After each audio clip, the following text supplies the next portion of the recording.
So I was like, it's working! No, sorry. Although now it doesn't want to pull back up again.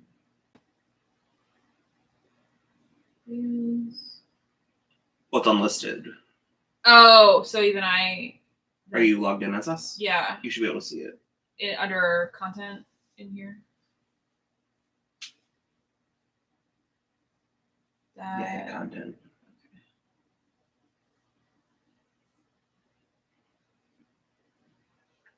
Okay. Get out of here.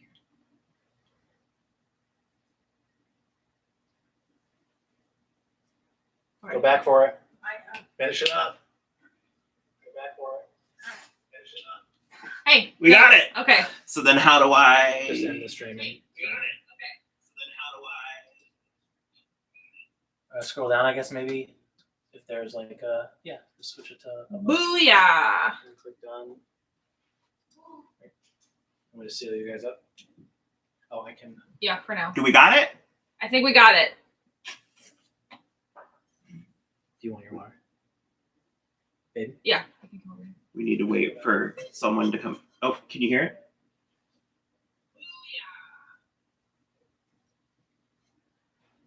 We need to wait for someone to come in and tell us. Yeah. We're good. Okay. Hopefully we didn't lose everything. You're gonna need. I did. I turned it off. I will get caught in a loop. We're good. Oh, Puppy is so upset. What is she What doing? is she upset? She's laying on the couch and I walked by and she's like, Oh my goodness. She just wants your pizza. no. I can't do it. I think you need to take a nap, Rachel. Can you guys hear us?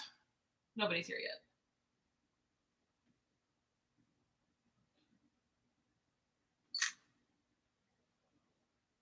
Is that the noise it makes? Oh, okay. Yay! Well, maybe have yours open to, because we're gonna need. We were gonna put on the movie. Yeah. So we're gonna need. We're not gonna be looking at the screen. I can look at this. Okay.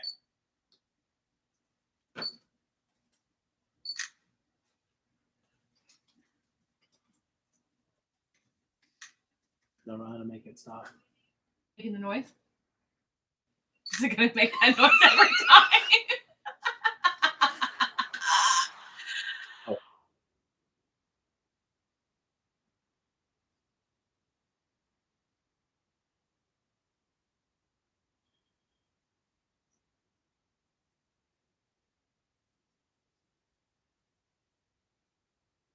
We might not be able to watch.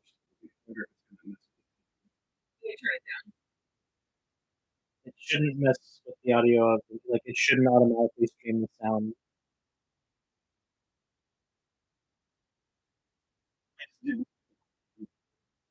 No, I wanted to be pumping the audio live stream. Kate Blanchett yelling. Beautiful and terrible as the dawn. Hey guys. This feels so weird. It feels so immediate. Super weird. We were just talking yesterday about how I don't like the immediacy of feedback. So let's see how it goes. Also, I hate that I can see myself on a delay. We're not going to. I know. I can't. I'm not looking. I'm not. Once you start putting the thing together. Yeah.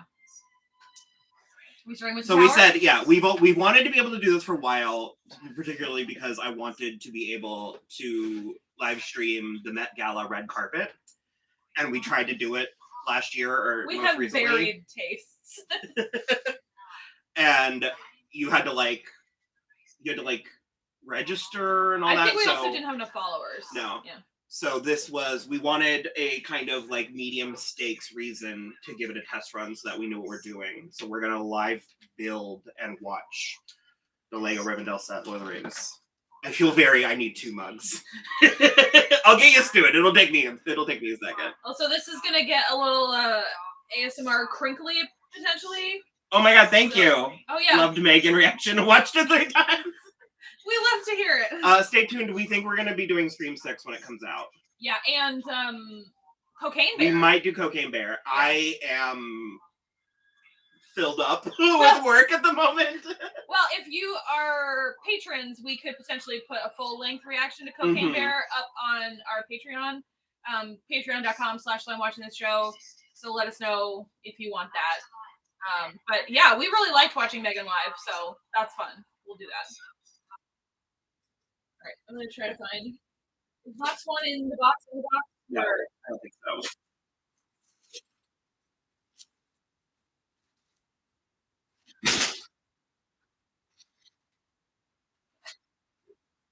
I think it's something to do a pop out.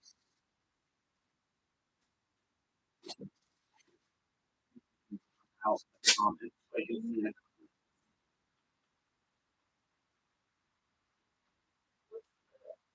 last bag. it's like 60. No, Like, no, just in the box. oh, okay.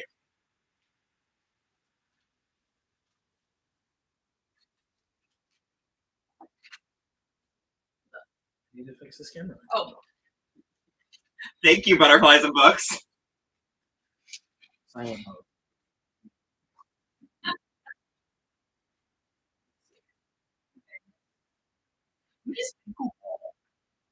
it is It's the fastest growing sport in the country. Yeah. That's what the, Make this even more chaotic. If I were to sit in here to moderate, where would I sit? Wherever wherever you're able to make yourself comfortable. on your. On my computer? Okay. She'll need to be logged in though. It's not making sound anymore. What? Not making sound now. Now Okay, it's doing what it needs to do. Was it still making sound? Okay. Before I walk out of the room. Oh, okay.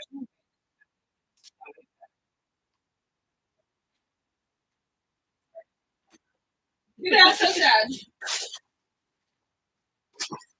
It usually tells you in the front. Yeah, 1 through 5. Oh, okay. So this whole section is 1 through 11. So that's 1 through 5. That's 6 through 8, and that's 9, 10, 11.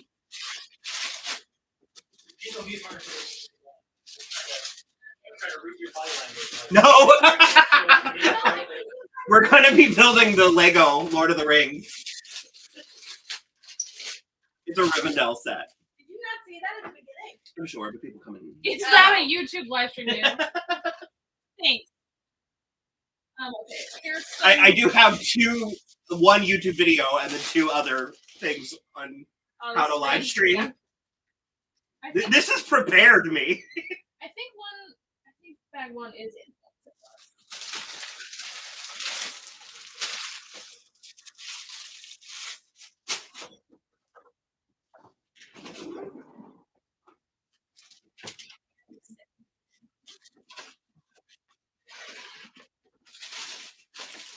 Oh, here's some big pieces. That's gotta be something, right? It doesn't have a number though.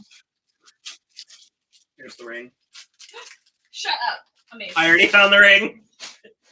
I don't know if you can see.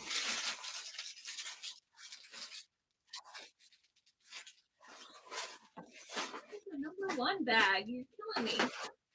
37. How bad are the Oscars ratings going to be up against The Last of Us? Bad. We're not even watching the Oscars live this year because of it. We'll get to that in a second, Butterflies. We're trying to see if we can get Rachel to come in to moderate. Toys and wine. Uh-oh. Where did you? The box was on the mouse. Oh, my bad. Fine. That's kind of how we do it all. Yeah. Okay, I don't know where bag 1 is. Does it not have a bag 1? There's a bag 1. 7. 7. 28. I have no clue. Is it one of these last 2 that I left down here, motherfucker? I got it. I just threw it at you. That's 10. Okay. Okay. I have to get this off of me. We'll compose ourselves in a second. Hold on. This is a fun glimpse behind the curtain for everybody watching.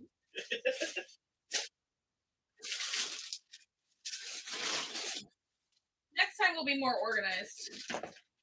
I should have done this last Well, night. wait. Sure. Like I said, this is me prepared. Like I thought I prepared. You never know. That's why. There's a hole on the bottom. Yeah, it's tasty. No lies. Mm-hmm.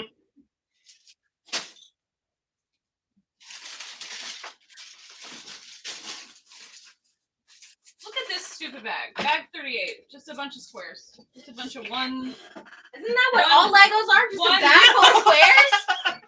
But just like one peg, It's one by ones. flat squares. Okay. Do you have login? No, for- I'm literally going to unlock my computer and then hand it to you. All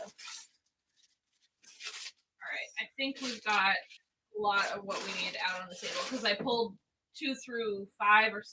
I think I gave it to you. So we'll go as we need. Okay. Okay. Let me log in, Rachel. Do you know how to log into our? No. No, you. Oh. Maybe. Let me just read our Just say login. our whole password. You log in. Oh, you're doing that. I'm the architect. I'm part of it.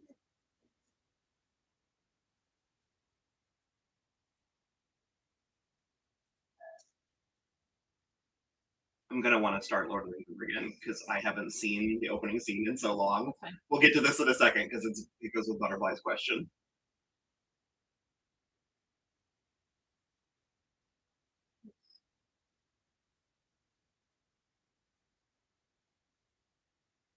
Oh, for real.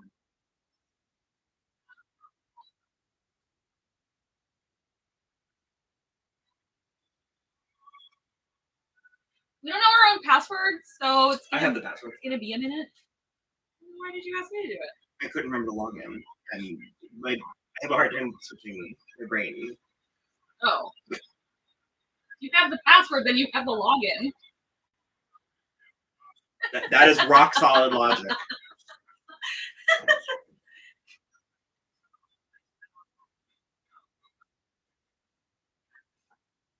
You guys ever review the Hobbit trilogies on Patreon, or just Princess of the Lizard, or Roller Skates in the Face? I would. I would. I talk will about not them. watch the spider scene again. In the first movie, I will not watch the spider scene Yeah. again. I generally don't think they're good, but no, this is right. I never saw the third one, and I want to see it because Galadriel goes like, ah! And Yeah. I know that much.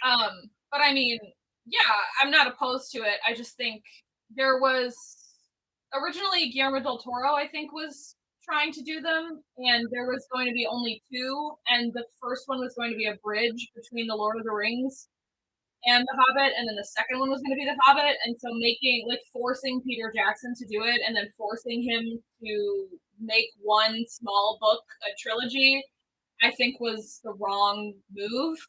So I just think they're overstuffed, and like one book that's shorter than the shortest Lord of the Rings book doesn't need to be 3 movies, and I think it was just kind of not great. And Money then grab.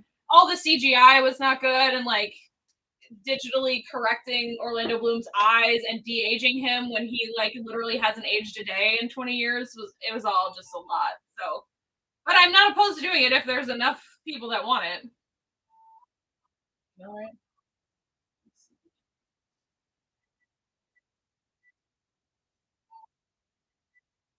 I'm glad this is the kind of commentary you want because I could talk about the Lord of the Rings forever. Hold on, no, I'm uploading video. We're so close. We're so close. YouTube Studio, I think. I mean, also, Christian Taylor, are we not supposed to drink wine while we put together our toys? I'm not even doing anything, and I've got mine. That feels like all I want to do is drink wine and put together toys.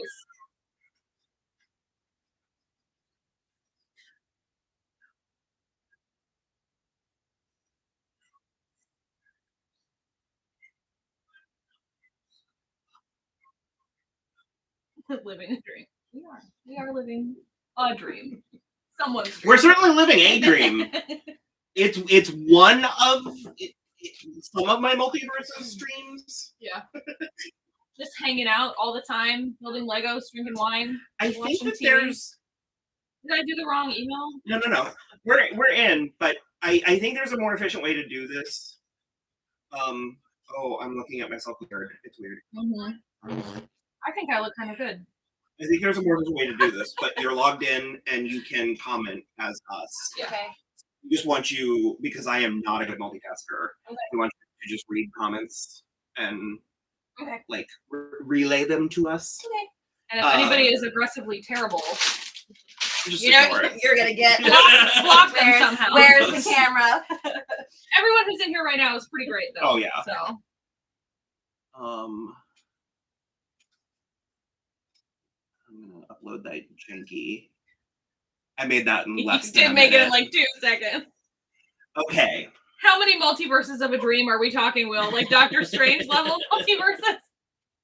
I don't know. I think all of us have a couple of like sliding doors moments in our lives where like things could have been radically different.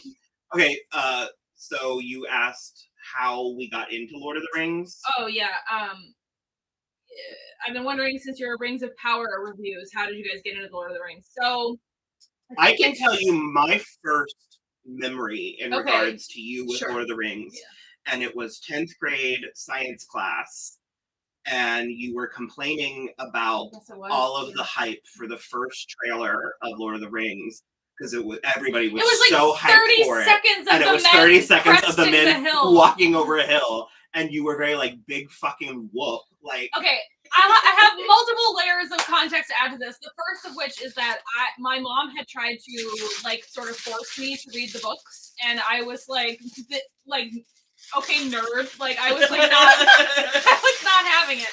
So I like You were way more susceptible to like the social norms I was, when you were younger. when I was young, yeah. So I didn't. I've had dolls my whole life. Yeah. So I didn't want to read them. I did eventually, and then yes, and it was just also like everybody was sort of like going nuts for it, and it was just like a 30-second trailer. But I didn't realize the cultural significance and that it had never been like An successfully unfilmable. adapted. Yeah, exactly. So I remember being a little upset about it, but then I moved away. And then this came out the December that I turned 16, 17, something like that. And we had a family Christmas. And my Aunt Megan was in charge of picking the movie, and she picked this. And I was like, "Hi, Megan. If any future version of you or future universe of you is watching this right now." So yeah, I was like, "Oh my god!" I was immediately smitten. I was obviously like everybody our age at the time, obsessed with Orlando Bloom, like from the get. Yeah, from this. Yeah, from this too, because this came out like 6 months before Pirates, right? Oh, a year. Yeah. Like 2. 2? Yeah. 2001. Pirates was 2003. I was graduated. Crap, you're right. Okay. But he, like, one of the few, like, up there. It's Frodo. He was one of those few celebrities that just, like, the second he was on screen. Yeah. You were like, that's a star. That's a like, guy. That's a guy. And is- then he sort of did. Largely. Yeah. But so yeah, so I got really obsessed with it, and then when I was like a sophomore in college, no, freshman in college, The Return of the King was coming out, and I made my roommates watch 2003, December 2003, Okay. yeah. So I made my roommates watch the first 2 so that they could go with me to see the third one, and because I was fully obsessed, like I said, and then. Once I moved down here, my future husband and I decided to have a marathon randomly one day. And was it just apropos of nothing? Apropos of nothing. I just was like, you know what? I haven't watched all 3 Lord of the Rings movies all in a row together. Do you want to? Because it was like 2008 or 9. And he was like 9. He was like, yeah, sure. And that I think we've talked about this. That was when he told me that he liked me. So They had a very long, very courtship. traditional courtship, considering neither of you are very traditional people. No, well, Will's pretty traditional, but we were not friends like first. when you say traditional values, that paints a picture. I am not a trad wife. I want that on the record. So he he told me he liked me, and then every year since then we've been together, and that was 2009, and we've had a Lord of the Rings marathon every year the week before Thanksgiving, and so that's how like the group as a whole came to it. That was long-winded. Taylor James just commented, how did the Thanksgiving tradition start watching the films all together and cooking? So it was the weekend, because like, well, it was the Sunday before, but we stopped doing it on Sunday after we all turned like 30 because we're old and it sucks to be awake that late trying to clean the kitchen after a full day of cooking and eating and drinking.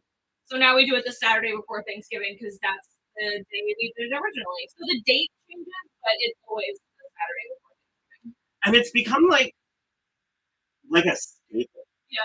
It's really, the movies have a very comfortable, very autumnal feel. It's very cozy fall time. For me, Yeah. 'cause they all came out at Christmas too. And it just sort of adds to because I mean, it's called the holiday for a reason. You have like Halloween, and then we have Lord of the Rings, and then we have Thanksgiving, and then we have Christmas. And for me, I always liked fantasy, and certainly in theory, it's a little earthy dim for you. Yeah. for my taste. I prefer a bit more glamour. However, it gave me the quintessential. Like, it gave me enough. And it was He's having the troubles. he has two faces. He does. It flips. I don't know if you can see it. Yeah.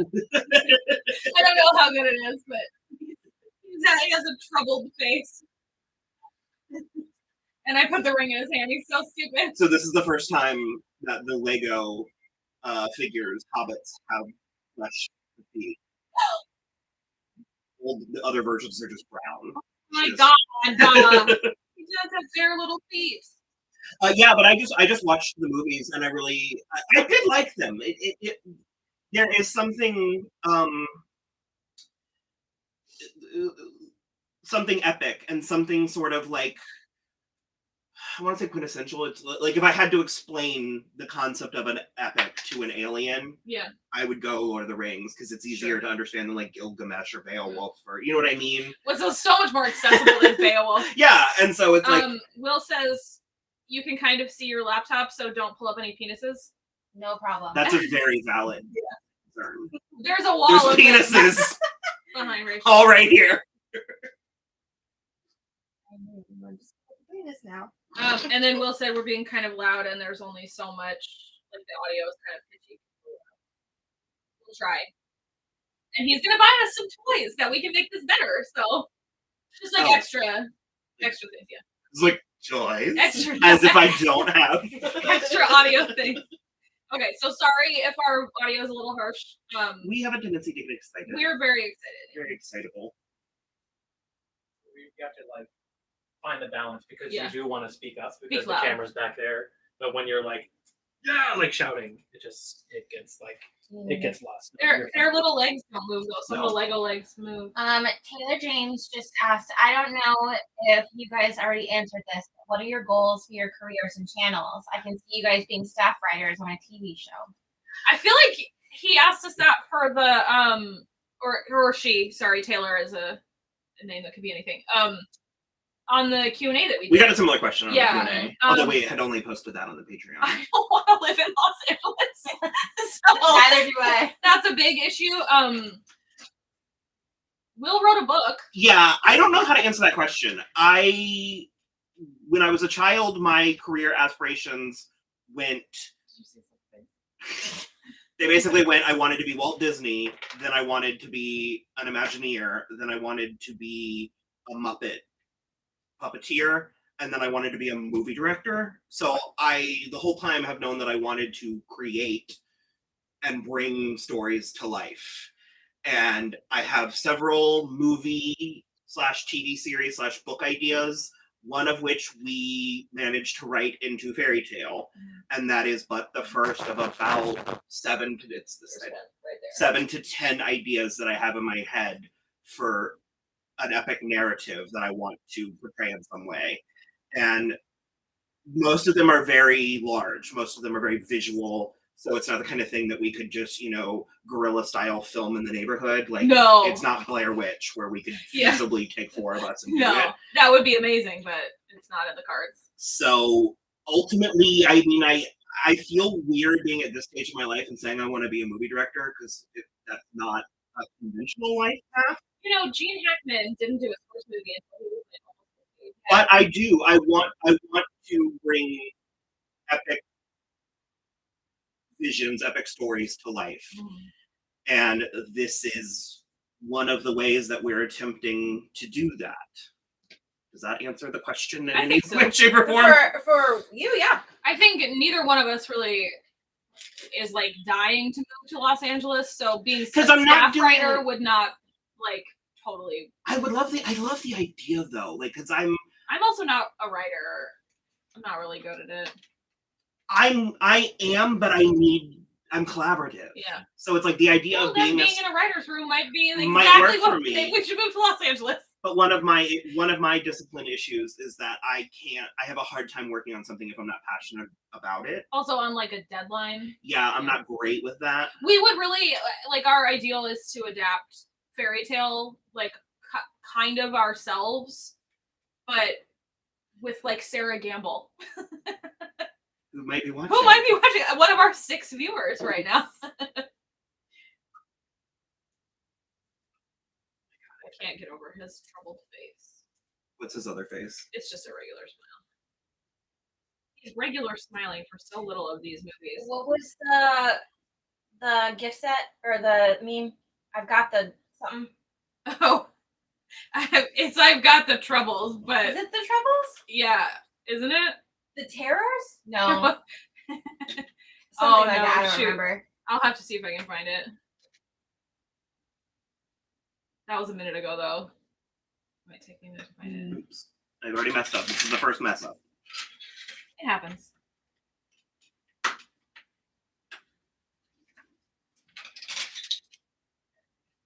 Oh, did I send it anywhere? I don't know. Maybe. I might have sent it to Will.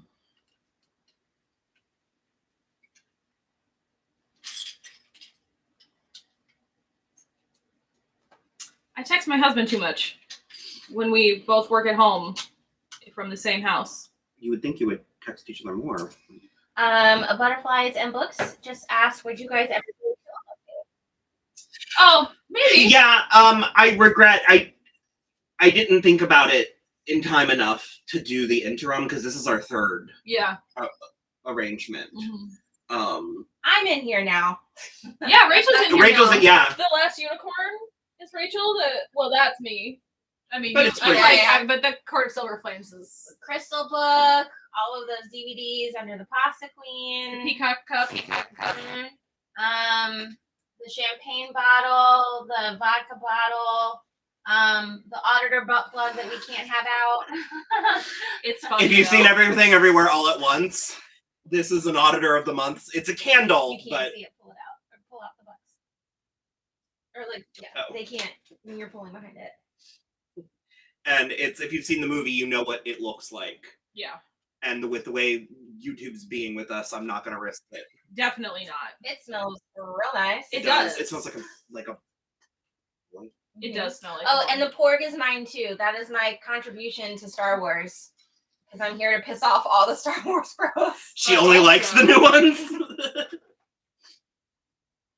I kind of love that for you. He's a magnet. Yes, he just said I love him. But yes, we could do a more formal one, kind of like how we did the previous one. Although that did take me forever It did take you a while to edit Yeah. because I had to do one screen at a time. Because I use iMovie and it can only handle 2 screens, and I need 4 to do that. I want to navigate out of iMovie, but then there will be a learning curve, at which case I already know how to use iMovie. So it's like one of these, I'm going to have to take like a summer school type. Yeah. Well, we might also get around to like a break in the next couple of months.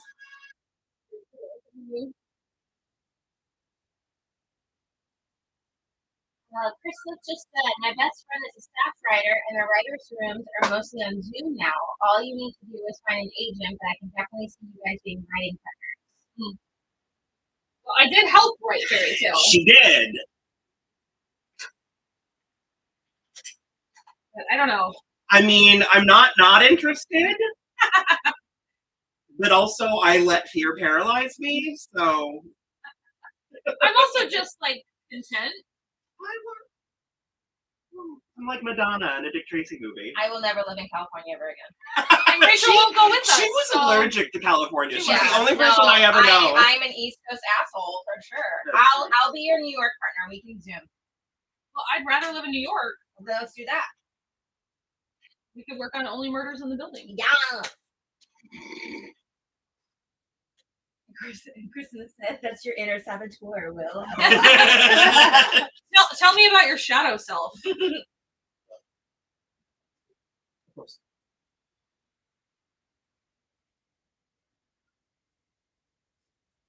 Yeah, I don't even know how you would do that. Do what? Go about like getting an agent. You find one that you want to apply to, and then you email somebody. That'll be my job. Yeah, I just don't. There's like extra rings. Here. Rodo has 2 coffee mugs. Oh no. Here.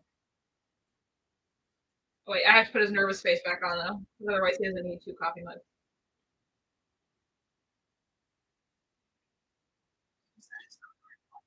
A butterfly looks like the Starry Night picture, and I said it's Lego. It is. It is. Yeah. Will got it for me for Christmas. So We didn't do. We were going to film our Christmas presents, and then And we we didn't do didn't, it. Because Rachel had a mentee bee, and we couldn't do it on camera. Right, she did have a mentee bee right before Christmas vacation.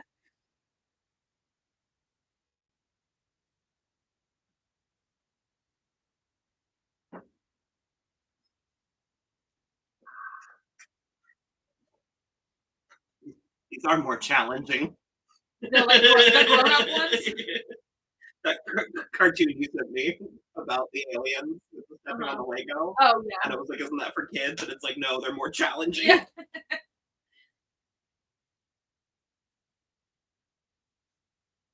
Oh, I just love them so much. How cute they are. I do kind of want to go back. I'm not going to, but Did you hear her speech again? yeah, I am not a morning person. I work well into the night. And We then do get up. start our marathon at like 9:30 in the morning, and so he is. I haven't seen the awake. first hour of The Village of the Ring in so long. So if you did watch our Rings of Power coverage, you may very well have heard me increasingly frustrated, being like, "It's Isildur! You know him! They talk about him so much at the beginning of the first movie." And then finally he was like, "You know, I've never seen it, right?" Well, I mean, I of course I've seen it, but it has been like Not in the last 15 years. that's part of it. Is you guys got engaged on Lord of the Rings Day. We did, yes, and that was my husband did end up proposing, not the 10th one, obviously, but 2013, so like the 4th one, he proposed on the 4th Lord of the Rings. And I did get up for that, but it did take me a It second. took a minute because he proposed it in our bathroom hallway, which to me was very romantic because I don't like attention. She said on her live stream on YouTube. You're in control of this, though. Yeah, I'm in control of it. I can shut this down. That works for you. I anytime. follow that. So he did it before we went out to see anybody else for the morning, and so I knocked on Will's bedroom door, and I was like, "Hey," and I was like, "Will propose," and he just was. Well, you like, said, "Guess what?" And okay. I said, "What?" And you said, "I'm engaged." Is that? Will propose. Yeah. Okay. And I said, "What?" And I was like, "Just go back to sleep. You'll find out later." And I said, "Okay." And then I laid there for about a minute, and I was like, I should get "This up. is one of those times I should go ahead and get up." Yeah. And so I came out, and Tim and Caroline were there, and I was just like, "Wait, what?" We did not, however, get married on Lord of the Rings Day. We got married in October. If anybody But cares about that, you got married at this really awesome local art house I called did. the Enzian. Anybody is familiar with Central Florida? and they put on the marquee, one ring to rule them all. Sure did. That was like we said something yesterday about having had a Lord of the Rings wedding, and that is not entirely accurate. It was very vaguely Lord of the Rings. There was no like dressing up or anything like that. No, We've never dressed up for the marathon either. Have we? Did you put something on? Well, I built the Thranduil. You did build the crown. It was just over there, yeah. Do I need to get? Is it in the I'm not calendar? gonna wear it. No, it hurts. It does hurt. Yeah. We decorate. We do decorate. We have an Eye of Sauron. And decorate is not a generous term. It actually does not even remotely paint. Since we've lived in this house, we've decorated less because the ceilings are higher, and as much as my husband loves me, his least favorite thing is pinning stuff to the ceiling because it was a real pain in our old house, and I don't want to make him do it again. So we put out the things that Will has made. He also made a Shelob, the spider. I made the eye. I said the eye. Oh, yeah. And then Barradoon. Smaug. We have a Smaug. He's very cool. The Smaug, I made him out of cardboard. You like couldn't feel your hand for 3 days because you were No. cutting cardboard, but it's very cool. He's up there too somewhere. Also, we would get it down, but it would be really. We might. Yeah. This is going to go for a minute, but this might be premature. But for anyone that's actually interested in the Lego part, this might be the greatest thing I've ever done ever. It is so much fun already. Just this part, like, this is something. The set. I think my favorite thing you might be able to hear Ginger the dog. I think my favorite thing is how they. Sorry. Is how they manage to translate it into Lego with the color and the shapes and stuff. Yeah. Because there's a lot of archways. It's a very vibrant, like these teals and stuff. And Gandalf is in this one. I found his hair. And I don't quite think it's a teal in the movie, but I think it translates to Lego very well. Well, we'll find out in no time. Question: have you guys seen the season 2 trailer for Yellow Jackets? No. I am not watching it kind of on purpose. I've seen a couple things from it, but I can tell that Rachel's very excited because I listened to it while she watched it. We now both work together in the front room, but I heard the Florence and the Machine. Oh, I've heard the song version of Just a Girl, and it slaps. The trailer. Oh, is it? We started mild boycotting trailers about 5 years ago. Well, we'll watch a teaser and a first proper trailer. Yeah.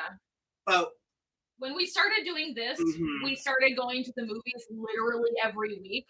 And also, I love trailers, but when you're going to the movies literally every week and you have kind of a theme of the movies you see the same trailers 50 times before you actually see the movie, and then that doesn't even count the international trailers and the TV spots and like all this stuff. So I started thinking that we were getting a lot too much given away in the trailers, and also I can't stand watching them over and over and over again. It's like whenever we get to one that we really are like annoyed by, that's when we all get up and go to the bathroom at the movie theater. So and I mean, it's only like 2 weeks away, so I'm not really concerned at this point with watching the trailer. I'm excited to get to actually watch it.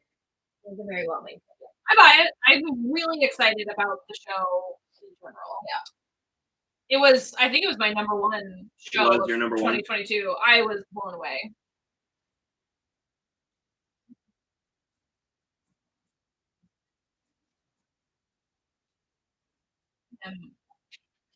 Fighting for my life, scrolling through my own Tumblr feed, trying to find that Lord of the Rings thing. And the reason I'm fighting for my life is because I have logged a lot of pictures of hot men, and I can't stop and look at them all. And hot women.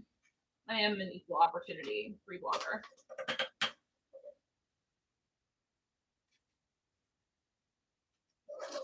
Also, we will be covering Yellow Jackets. Oh, yes. Yeah. And probably that's one I don't think we'll be able to edit proper reactions for the channel but we'll probably film our reactions and post them to the Patreon, like real time. Maybe. Maybe Rachel and I. We'll see. Maybe. There's certain my husband and I don't overlap as much as you think we might with what we watch together. So whenever there's something that he really enjoys too, I like to watch it with him. He really likes it. He also puts up with so much. So much. Round of applause for our husband editor, He puts Will. up with a real lot Oh, so much. from all of us. We are a handful. That's actually part of where this came from. Is his literal begging. Well, we asked him. We were like, "Do you But think he was that like, I beg of you a to podcast would be a put, good to put idea?" this energy Yeah. anywhere else besides just me. Oh no. Okay. It's Sam hugging Frodo with the crazy eyes, and he says, "It'll be all right, Mr. Frodo." And Frodo says, "Sam, I am beset by the horror." Yeah, there we go. Yay, thank you. I don't know if you found can see it, but it's a really silly little Here, cartoon. Give me a second. All right, you can kind of see it. Yeah. Chris Smith said, "LOL, wine and toys are great. Of course, I replaced the wine with more green earthly pleasures." Oh, So Speaking of toys, weed, and wine, who do you think will be the next drag superstar? who do I think it will be? I'm evenly split between Sasha and Mistress. Yeah. I think Sasha is just nailing it, but Mistress is so drag and so good. Yeah. And I don't want to make it about optics or stuff. Yeah. Like we haven't had a big queen before, and I think that But if it was Sasha, that would be a hat trick of 3 trans queens in a row. Yeah. If you're counting All Stars. Kylie, Willow, and then Yeah. Which would also be cool. I don't know. I think I'm probably with you, Sasha, or also though, I don't know. I feel like Anitra's the dark horse. She's definitely the dark horse. Yeah. I think she and Lux I have sort of tied for third. Yeah. I think Selena's great, but I don't think she's winning. I don't think she's polished enough. We talked about that in our episode for yesterday's episode. So I have the have top 4. Sasha, Mistress, and then I have Anitra, Lux, and then I had Marcia, Selena. Who are we missing? Lucy. Oh no. I think she could if she get out of her own way. I don't think she's going to do that. I don't think she's going to either. I got a comment where it was like, you wanted an Aries to not take the bait. Yeah, I mean, I guess. Yes, oh yes, I saw what Rachel just commented. I did get high for the first time in my life. High on weed for the first time in my life on Lord of the Rings Day. It was fun. I had a really good time. I'm not much of a weed person. Edibles are great. Edibles are different. I said we're big fans of edibles. We're not. Yeah, I'm not a smoker. I don't have good Also, experiences. No. So my husband and I have to walk the dog every morning, or she's a total nightmare. And literally, there's not a morning that goes by where we don't walk through a cloud of weed smoke, and it is the most repugnant smell I've ever smelled in my life. So Because they got that bad weed. I think they do. It's the Is that skunk not weed. good? No, ditchweed is bad. No, the good needs to smell good. Yeah. Okay. Like Yeah. I didn't more kind of floral. floral. Yeah. I didn't know that. Yeah, no, if it's skunk, it's bad. Yeah. So it smells terrible, and so that really puts me off. And I also We might had get in a- trouble for this. Oh no. Why? It's legal in so many places. I don't know. Oh, it's fine. It'll be fine. So what are they gonna arrest me? No, YouTube might Oh. get mad if we're talking about drugs. So Not legal. We have medical cards for our glaucoma. I have back pain and knee pain Weed and is what we emotional I pain. do weed have is what back we pain. call basil. Yeah. I like dandelion. I was gonna say something else. We can probably talk about it. I don't know. I don't think we can Do it. On camera. They started like all of our videos are now limited. Somebody complained because we said the C word in one of our teen or Deservedly so. Wolfpack episodes. If anybody else is out there watching Wolfpack, it's about Everett's mom she's a C word. And so I said as much, and somebody like reported us for hate speech or something. So all of our things are getting manually checked for hateful content. I totally forgot what I was gonna say though about the weed. I don't remember. So every morning it's sort of terrible. And I also had the reason I never did it until like 3 months ago is because I had a really bad contact high experience in college where I threw up harder than I ever have before in my life. And I was scared of it after that. So I was also a very good child. Yeah, but it's like you're not willing to jump through hoops for your highs or like if it can be given to you in like an accessible, classy, like drinking, it's like we're a bit more the same that way, where you're not an adventurous when it comes to like My whole thing is if it doesn't taste good, I don't necessarily want it. I don't like smoking cigarettes, which I've only done a handful of, and so I wouldn't smoke something that smelled worse than cigarettes either. Yeah. So. Taylor James says, I think Sasha will win because some of the other girls are good TV personalities and all-star seasons. I want to okay. Fair. I like that. Why is there something specific you like about Mistress? She's such a No, she is, but in a fun way. I've never seen someone like, not since like a friend in high school have I seen someone so masterfully be able to be like so bitchy, but in a way I'm just kidding. Yeah. Like it's a talent. It takes me back to the like both of us should be laughing. And she has such a masterful grip on her silhouette. Oh my god, yeah. All of her clothes. Yeah. They're so well tailored and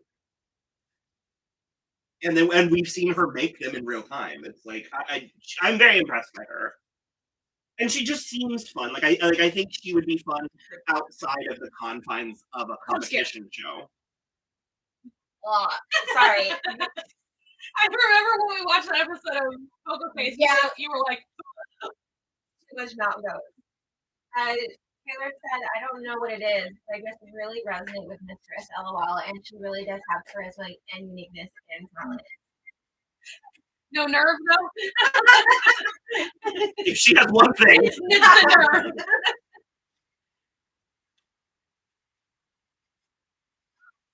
But like I can see, like she feels like a pro already. Like I can see her on Pit Stop with Bob and Monet and Trixie and like.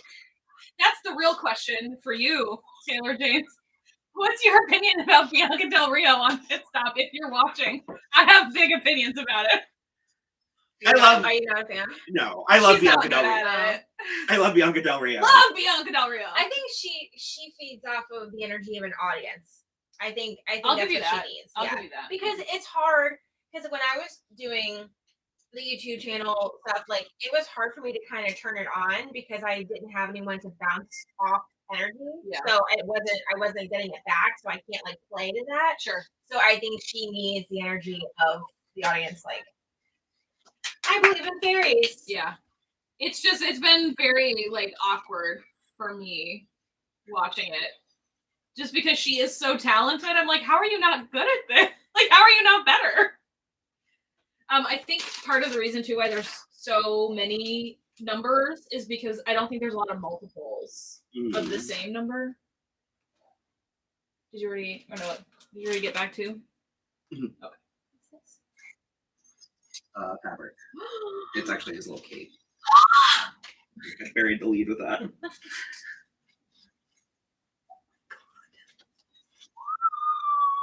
There's so many. It's for all of them. Oh my god! Is his the brown one? Probably. No, what is this green? Oh, we found the cloaks.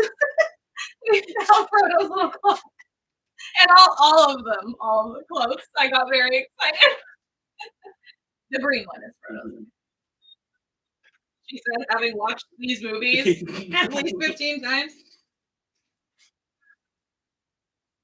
Or does it like hook in his little arms too? No. Okay. Thank you. You're welcome. Just over the neck. Or is it like Yeah, this? yeah. It's like folded. Yeah, so that it'll cape. Oh my god.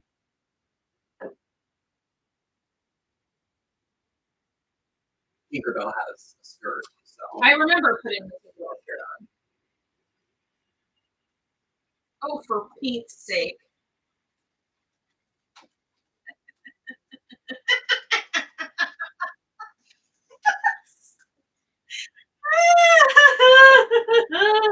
The amount of delight she gets. You guys will see me go unhinged. Oh boy. Look at this stupid little kid. I'm obsessed. It is 2 rings. It is 2 rings. Oh my god. Why are there 2? Extra. There's 3. There's extras. Oh. well, they do tend to put extras It's of beset by the horrors, Rachel. I need more rings for the horror. of pieces that could get lost, but also maybe this might. That would be bold, though. Well, one of them probably just sits on the where Gimli Yeah. tries to hit it with the axe. Taylor said that his stuff is okay. I just don't think she really cares about the show as much as other queens. You know, Bob said it best, Bianca's drag is a bit dated to where Drag Race is now, but I love her. Oh yeah, I love give you Bianca. that. I was rooting for her, but I think she's a little bit above it. Sounds meaner than I want, but she's beyond I take what it that currently though. I is. take that meaning. We're basic. Trixie and Katya are our favorite. I mean, they were really our entry point. It's not basic. If it works for a reason. It's not basic. It's classic. Yeah, exactly. Oh, we watched the Weird Al movie the other night, Oh, did you? and Nina West played Divine. That's fun. Yeah, there was That's like funny. this whole. Didn't she? No, Eureka did it. All Stars. Yeah, there was this whole like poolside scene. It was hilarious. I didn't totally realize what it was going to be, but it's like fully a parody of biopics. Mhm. Oh, It was hilarious. Like at one point, his dad looks or his mom looks him in the eye and says, "We just think that you shouldn't be yourself or do any of the things that you like." And it was really funny. But there was this whole I meant to watch it. pool scene where it was like a bunch of like famous people like of the time, and like Yorma was there, Sure. yeah, and the other one, Akiva, the two of them were there as like other people. It was very funny. It was Evan Rachel Wood as Madonna, right? Hilarious. Like so funny and like conniving in a really over the top way. She becomes she like takes over from Pablo Escobar. So she's just like a drug kingpin at the end of the movie. It's hysterical. Spoilers for the Weird Al movie, I guess. It's not real in any way. Yeah, Laura, we are using audio from kind of far away from us. These are not plugged in right now because we're live streaming through the camera that's usually like attached to everything. We are working on it, and my husband is purchasing some things to make this easier, but this is our first live stream, so it's a little janky. This is a learning. We're literally doing this to learn how to do it. Taylor says, "What's the drag scene like in Orlando? Support your local queens." LOL. They say that all the time on Drag Race, but I've never seen a drag show, sadly. Oh, Taylor, I've only seen my first drag show like last year, and I've been working with drag queens at MAC for like 7 years. So Orlando weirdly pretty has, robust. yeah, weirdly, so much has changed in the last like 5 or 6 years. We're also kind of a sanctuary city, I think. Well, so, Orlando is yeah. absolutely, but like, I have a lot of love for this city, and so much of that in spite of it. is well, not in spite of Florida. And so much has changed in the last 5 or 6 years because of political reasons. So things at this moment aren't all that great in ways that traditionally they have been. Yeah. So historically, Orlando has been a very gay city, largely because of the theme park industry. Because I think 1/4 of the Disney employee cast members are or identify as LGBT. I would say that's even a probably low estimate. And so Also, they just get around. There was that expose like 15 years ago. So historically, it's been pretty good, and I mean Ginger Minge is from here. And, from All Stars. Trinity, Trinity, the Tuck, Roxy Andrews, Kylie Sneak Love has done time here. That's another thing, is we're a stop along the way for a lot of people. We also have our Pride is in October, not Mhm. June, so we have like kind of a big Pride. Because there's this every year. teeny little bar called Island Time that we go to for my birthday that we really like, and it's like Key West style, and again, tiny, but they do drag brunches that shuts down the entire street. And like whenever Trinity's in town, Trinity or Roxy hosts that. Yeah. Because that's actually where Trinity the Tuck was when she was talking about the backstage story about Raja yelling at Michelle. Oh, right. And she was at Island Time when that story, like that video is from Island Time. Yeah. But we don't see it as much as we should or would like to, and especially not now that we cover the show, because we need to be here to record. So we haven't been able to go to Southern or Stonewall. Or Southern was always my bar of choice. I did love Pulse. I've never been to Southern. No, Southern was more of a bar. Pulse was more of a club. Oh, okay. But I spent like Pulse and Southern were my college bars. Yeah. Oh. I'm not a big bar person. I am. I like a cocktail bar. That's a big piece Pause. to be left over.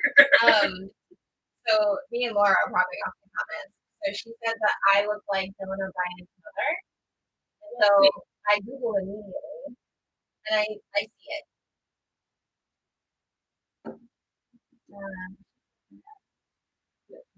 I know where it goes. This is a good scene in the movie. I can kind of see it from like far away. Oh yeah. Yeah, it's the smile. I'm gonna break it. I actually think it's okay. I don't think it needs. It basically goes underneath this. Oh, it can't be completely structural. I'm gonna trust that I don't need this piece. We'll leave it over here just in case. Because I can't take. I mean, I could. Okay. Okay. Oh, it's just. I'll be breaking shit. You're already broken those. Minus. What happened? I mean, I think we You can know. fix it. You like that? You got the broken one? Story of Rachel's life.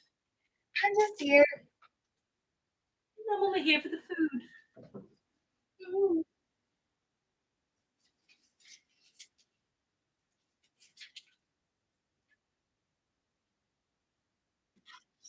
Well, so far this is fun for me. I'm having a blast.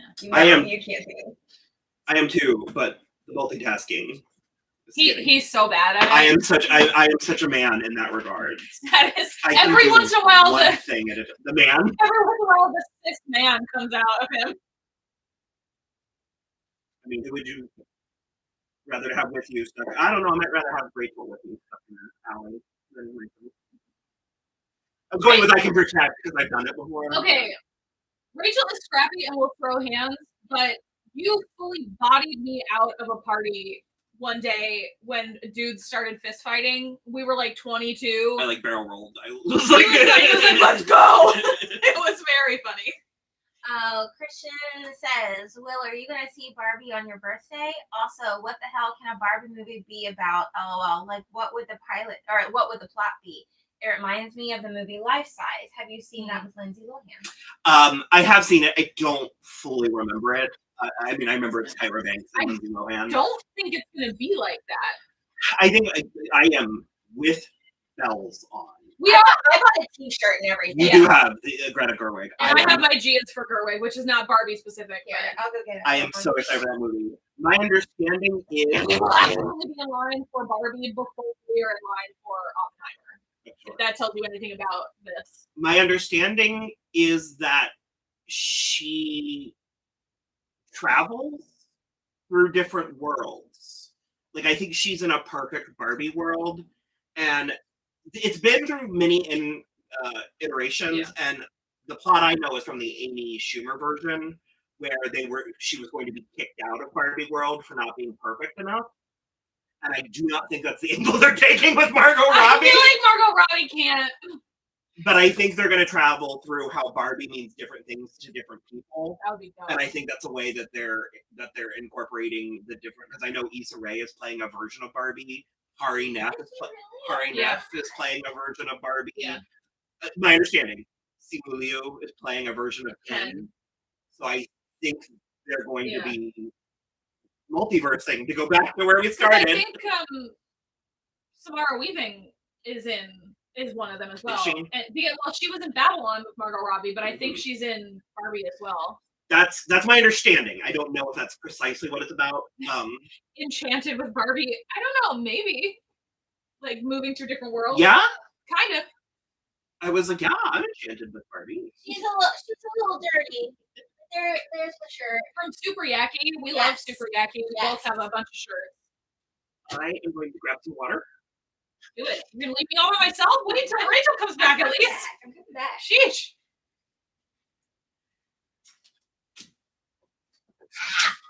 Oh, no, we're not watching the Barbie movies. I mean, we're not opposed. Apparently, some of them are absolutely fantastic. But we were talking about the Barbie movie that's coming out in July with Margot Robbie that Greta Gerwig is directing. Have any new TV shows you guys are watching that you're not covering on the channel? We are watching. We haven't watched the finale. Me and Rachel and my husband. I don't think Will is watching any of them, but we're watching Poker Face on Peacock with Natasha Lyonne. It's Ryan Johnson created it, and it's fantastic so far. I look like doo-doo, y'all. I had a job at 7 a.m. this morning, so. And then we're also the three of us are watching. Rachel lives here, and Will commutes from his parents' beach. So the three of us are also watching a show on Apple TV called Shrinking. So with, good. Jason Segel and Harrison Ford.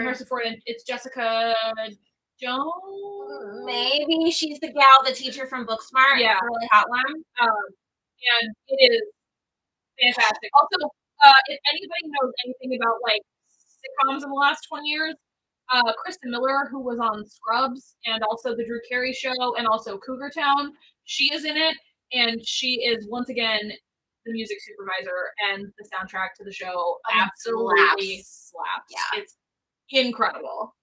But yeah, those are the only two things I think right now that we're watching but not covering. I think so. Yeah. Yeah, at the moment. Yeah. Also, if anyone's wondering why I'm not really participating in Legos, I look at Legos at work. They stress me out.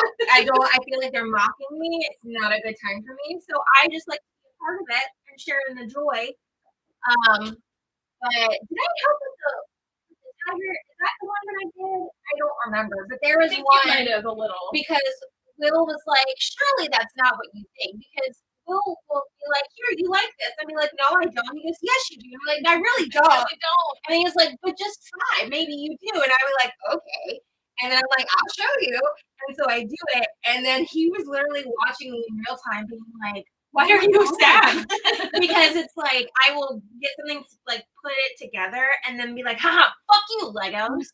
I win. You don't win over me. And I would rather build furniture than like build Legos. I don't get because that. In my mind, because then the furniture has to work for me. But this is a toy. But the furniture has to work for me. So then I win. I guess. Again, great chatting on TV over Christmas presents. It's true. Okay, Will's coming back now. Okay, we missed a question from Entertainment Lover 2000. We are potentially doing a full-scale reaction to Scream 6. So we are probably not going to see it for a while, at least a couple weeks, depending on how the streaming turnaround is for that movie. Is it Universal? I don't know. If it's Universal, Universal has a 17-day window. So we'll see. And then Christian Taylor also asked if we're going to cover the second season of Schmigadoon. Well, we're going to watch it. Somehow. We will likely talk about it. I don't know how much it lends itself to episodic, so we might do like an episode at the end. Because half-hour comedies are hard. They're tricky because for me, it really doing half-hour comedies really ends up devolving into like, and then another thing I like. was Like this show was funny and this show was and funny. so that's not really fun for us or other people. So at some point, probably we will talk about it, but I doubt it'll be episodic unless we watch the first one and we have like lots to say. Which I mean, I'm impressed with the trailer. It looks so Good. funny. I'm also just very, very excited that we got a second season regardless. Yeah. That makes me very happy. In spite of how flashy it is, I have to imagine it's not expensive. Potentially not, especially if they're using like Sound theaters, yeah. like setups and stuff. Ooh, Entertainment Lover says, are you guys excited for the Little Mermaid trailer tomorrow? If it happens, if it exists, if that movie is not a pyramid scheme, we will be thrilled. This is like the 7th time we've got inside information that a trailer was dropping and nothing happened. Yeah. So I think it's happening. I am excited. I think he needs to temper his expectations. Same. There are 2 ways to look at this movie for what it could have been and what it is. And I think I will have a lot to say for what it could have been, but I think what it is will be good. That was diplomatic. That was a very diplomatic answer. We don't like Rob Marshall, the director.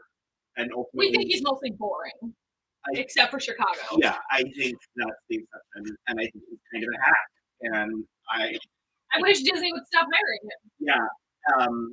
And I hope that the movie blooms in spite of him.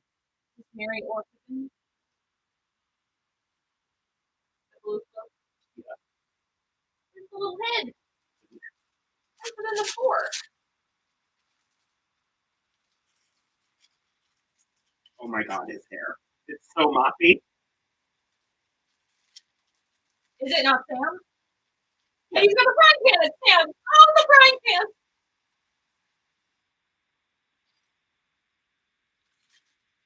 Oh, he has a rakish face. Look at his little rakish face. Laura asked, what is your biggest regret in watching? Wheel of Time.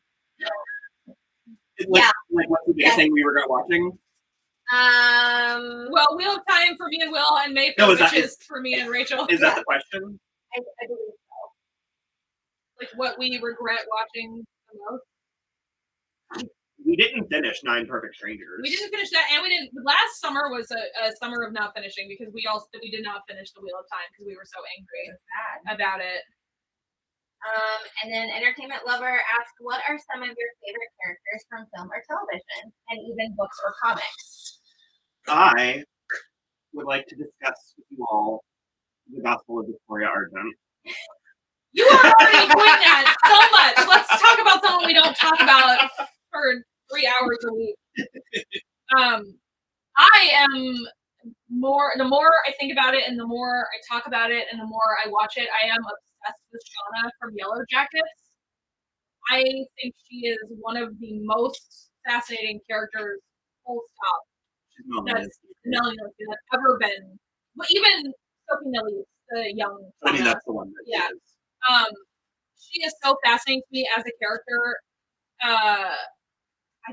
I can't even fully articulate it. Just the way that she decides to just try skinning the animal. She's the only one that steps up to do that towards the beginning.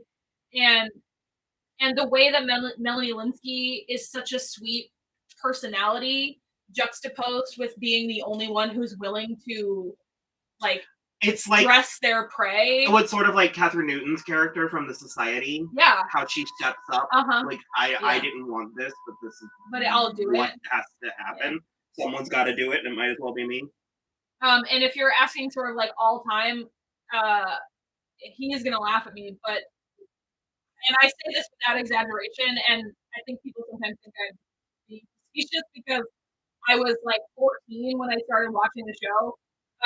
Spike from Buffy the Vampire Slayer, I think, is one of the richest, most interesting characters in the history of film and television. I think he's so fascinating as a character from the start of his run to the end of the series, and then even in the comics. It's a fascinating character arc.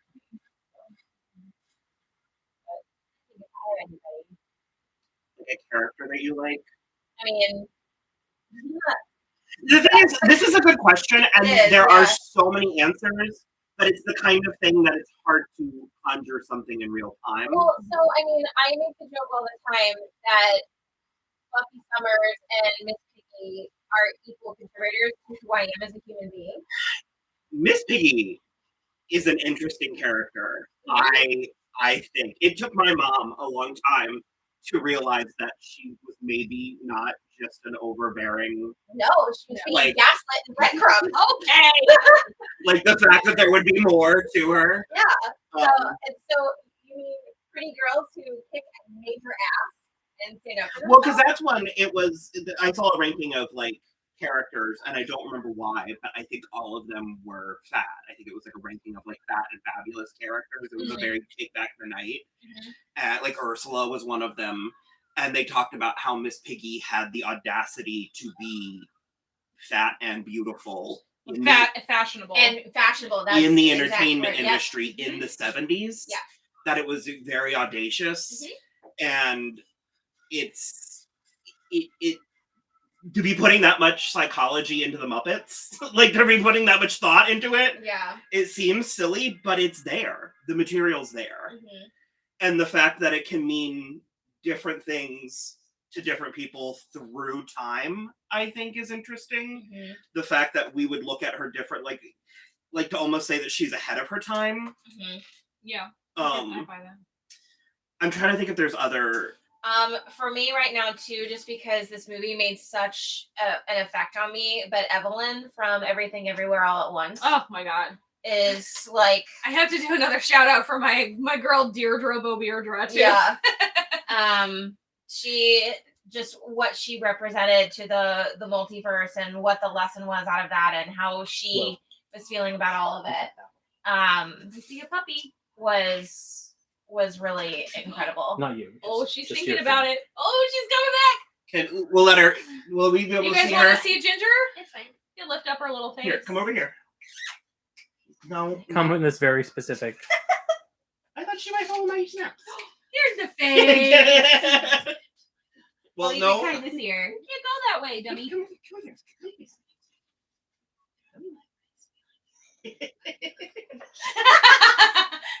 You got a little bit of her back. Everyone's going, oh my god, she's so cute. She is precious. Oh, Gigi. She's not normally allowed in this room. Her name is Ginger. We Don't go adopted down. her A year ago. from Almost. basically almost To Almost the exactly day. a exactly. year. Yeah, like Um, I think next week. From like a hound dog Sorry, rescue husband in slash Tampa. editor Will is very loud and clear right now.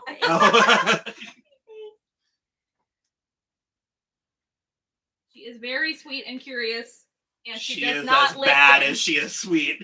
Oh, did this stop? Did I do it? No, she hit Oh, Ginger stepped on the remote. Sorry. She just paused it. Yeah. Yeah, the like target that I'm shooting at with the time lapse is like that pile. Oh. Yeah. Okay, so just move it forward a little. Yeah, I just Oh, then there's Bo the cat. Oh, the cat. The sharp parts are on me. Rachel's cat. you better watch out, Ginger. Ginger, back it up. I was also going to say for the character stuff. Chaotic. It's chaotic. Everyone's having a good time. We have 14 watchers. We're doing amazing.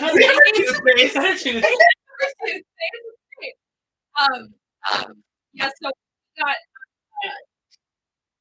I was thinking about the characters a little bit more. No, she turned around.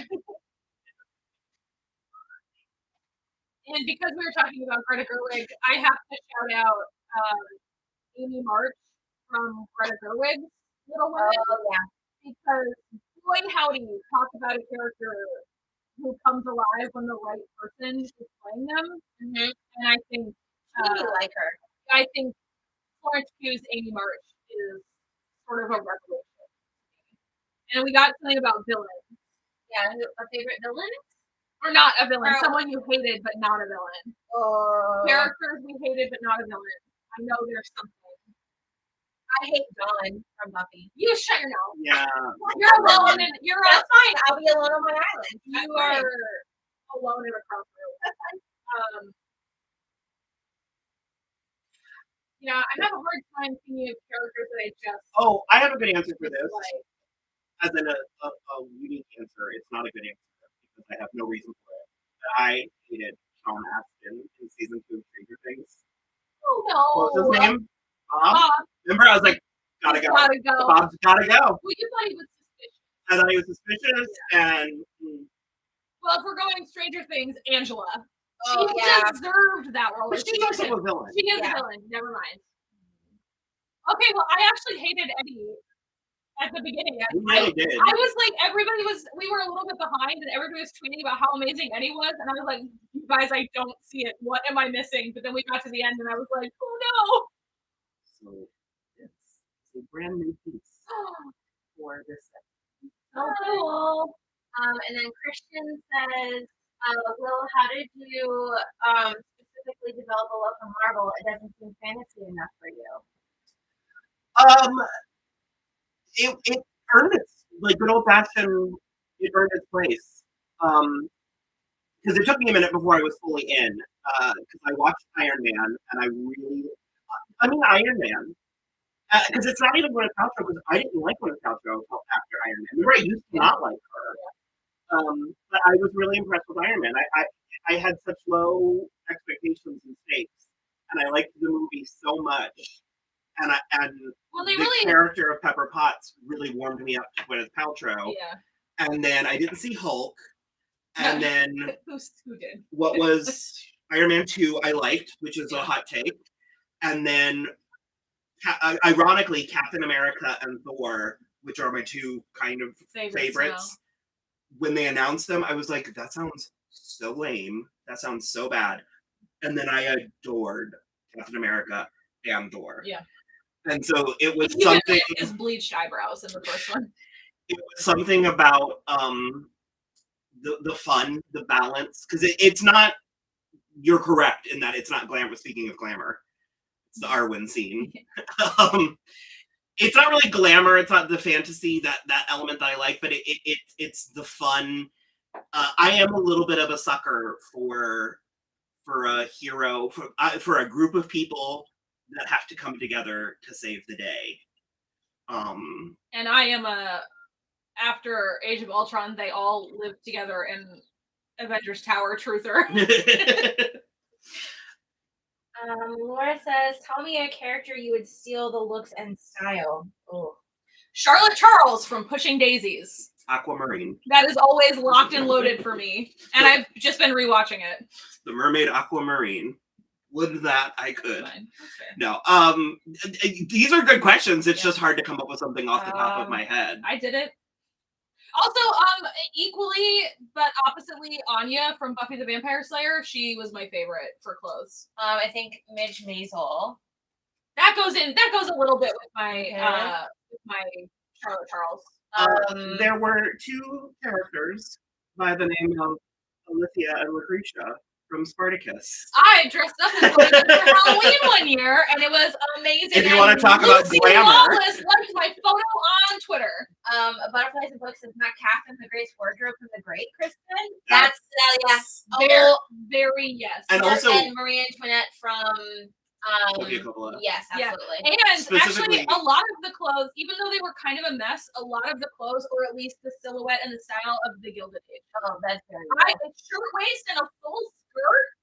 I was going to say town. specifically Catherine's like day to day, that like blue dress, blouse. Yeah, short waist and a full skirt. Okay, That's yeah. what I want. If I could societally walk around in a short waist and a full skirt with a very just a hint of a bustle, I would do it. I think, and if there's any characters that have like any fabulous costumes and turbans, that's all me.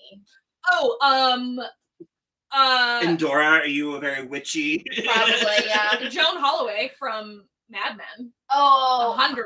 Joe-P. Like, Yeah. I kind of just want a pen necklace just for kicks. Yeah. Okay, a real question, or a real answer to this question. Any of the 3 to 5 male leads of the Magicians? Oh, dope. Yeah. 100%. Elliot, Quentin, Todd.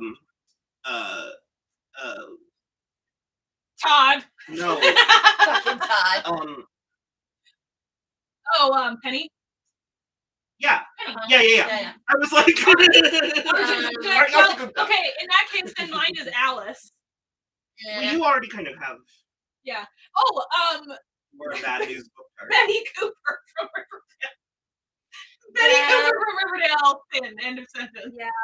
That is like in my heart. That is how I present myself to the world. But I know that I don't physically on a daily I basis. literally just had one and then just left my brain. Yeah, somewhere between Elliot and Quentin for me. That makes There's a little bit of penny decolletage Yeah. cleavage.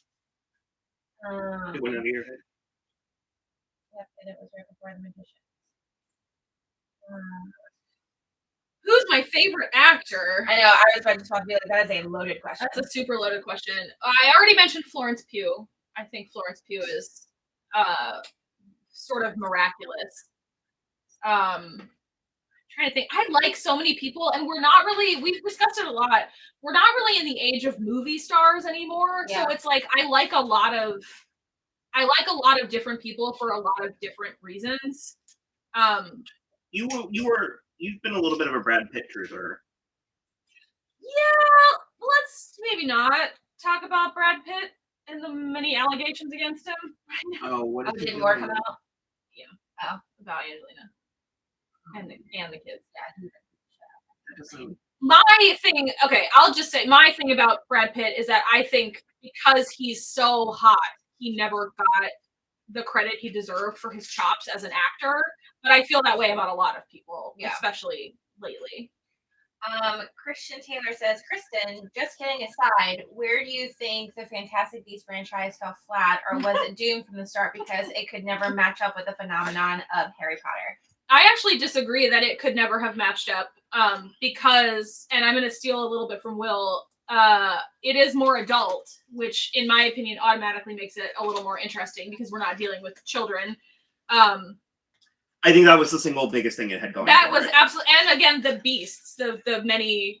Would that it were the titular Fantastic Beasts. These Fantastic Beasts and where we could find them. I think, for me, it kind of breaks down a bunch of ways. I think at this point, there's literally no saving it because of she who shall not be named.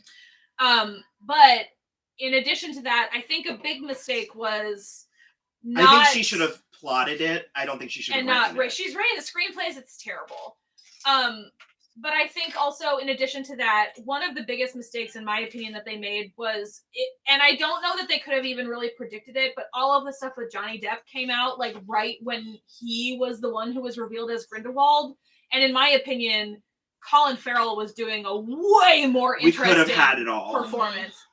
And then to that point, when Mads Mikkelsen was in the third one, that was even more like, wow, we could have had it all along. Its inability to be about what it was about. Yeah, because like the second and third ones are like, there are very few Fantastic Beasts. And like, as much as I love Eddie Redmayne, I don't think Newt is necessarily a compelling enough character to carry a franchise in the way that they were trying to make him do it.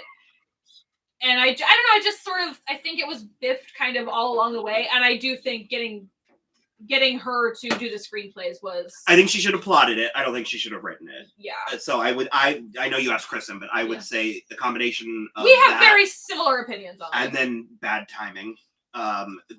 They were making... It sounds trite, it sounds cheap, it sounds stupid, but it's the truth. They were making these decisions based on money. Yeah. And that's short-term thinking. Yeah. A story that no one's going to want to hear a story that's not worth telling. And It's certainly not going to last. Yeah.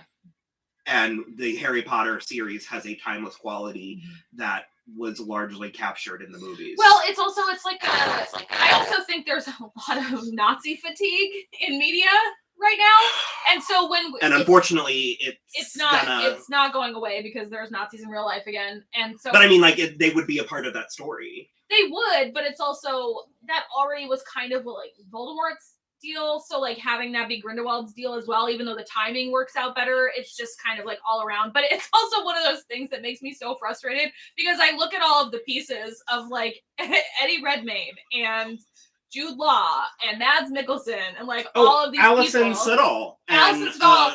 Catherine Waters. Watterson. Yeah. I'm just like, how is this the product Queenie- that you made with these pieces? Queenie is a god tier character for me. Well, in movie one, Movie she one. is. She gets a character assassination. That's ridiculous. But she was so. This is not supposed to be about Harry Potter. Well, I'm about to switch gears real quick. Okay. Because it's very funny. So Laura had asked how we all met, and Taylor responded, "I think they met in high school. Christmas being a bee and Will being a brat." They say. Thank you for watching our Q&A. That's very lovely. And so then That is exactly how it happened. Yeah. It was middle school though. It was middle school. It was the summer in between 7th and 8th grade because I moved to Maryland Christmas break of 7th grade. And so we didn't interact very much, but then we went on a Disney World trip. And I was being kind of a bee because I didn't know him and I didn't know he'd been to Disney World every year of his life up until then. And he was talking back to the teacher, which to me was unacceptable at the time. But yeah, and then we actually made friends in 8th grade. And then we were friends through the first 2 years of high school. And then I moved away again because my dad was in the military. And then, but they moved back up to the area when I was a freshman in college and we reconnected and the rest is history. We did a Q&A. It's on the Patreon. Yeah, I said after a while I would probably release it wide. So I will probably do that soon because I think it's been like 6 or 7 It's been a months. while. Yeah, we could put that on the real channel. So then the follow-up question is first impressions of each other. Well, I was being a bee and he was being a brat. I mean, there's not much more to it. Which holds up. It holds up. Yeah. I'm kind of a brat. Kind She's of a kind of a bee. bitch. What's the song from Community? Britta's a bee. She's a no good bee. And I just thought they were cool, and I was like, yeah, okay. Yeah. Well, I didn't meet Rachel until I want to say I was 18. We were at a garage party after my freshman year of high school. Rachel and I ran in similar circles, but we weren't actual personal friends. She didn't go to our same high school. She Yeah. lived across town. We weren't like actual close personal friends until my senior year, her junior year. And then I met you that time, but we didn't get close until like I don't know. When did you get married? 2017? A little while before that. It's like 2015, 16. It was when I was in Chicago. That's when we like had a separate group chat. Yeah. So that was 2015. Yeah. And Rachel and I was actually kind of the exact opposite. It was kind of a love at first sight with the two of us. Yeah. It was kind of like this When vibe. you a queen. Recognize another queen. Yeah. Yeah, but I mean, we've known each other for 25 years now. So There's a fourth best friend of mine. Jen. Her name is Jen. She's in California, and she's not. Oh, this is the dress that her Lego figure is wearing. That's a deep cut. Uh-huh. Love it. She's not one for camera, except for the one time that she was on the Food Network channel because her sister's restaurant was being. She gave that guy such a hard time. It's hilarious. I'll see if I don't remember the name of it. It was like Cheap Eats with somebody. Yeah. She did not care for him, and it was all over her also, face. I don't think she's watching, but Jen, get camera ready. You're so hot. For real. She's You're actually very hot. very appealing. Tats everywhere, short hair.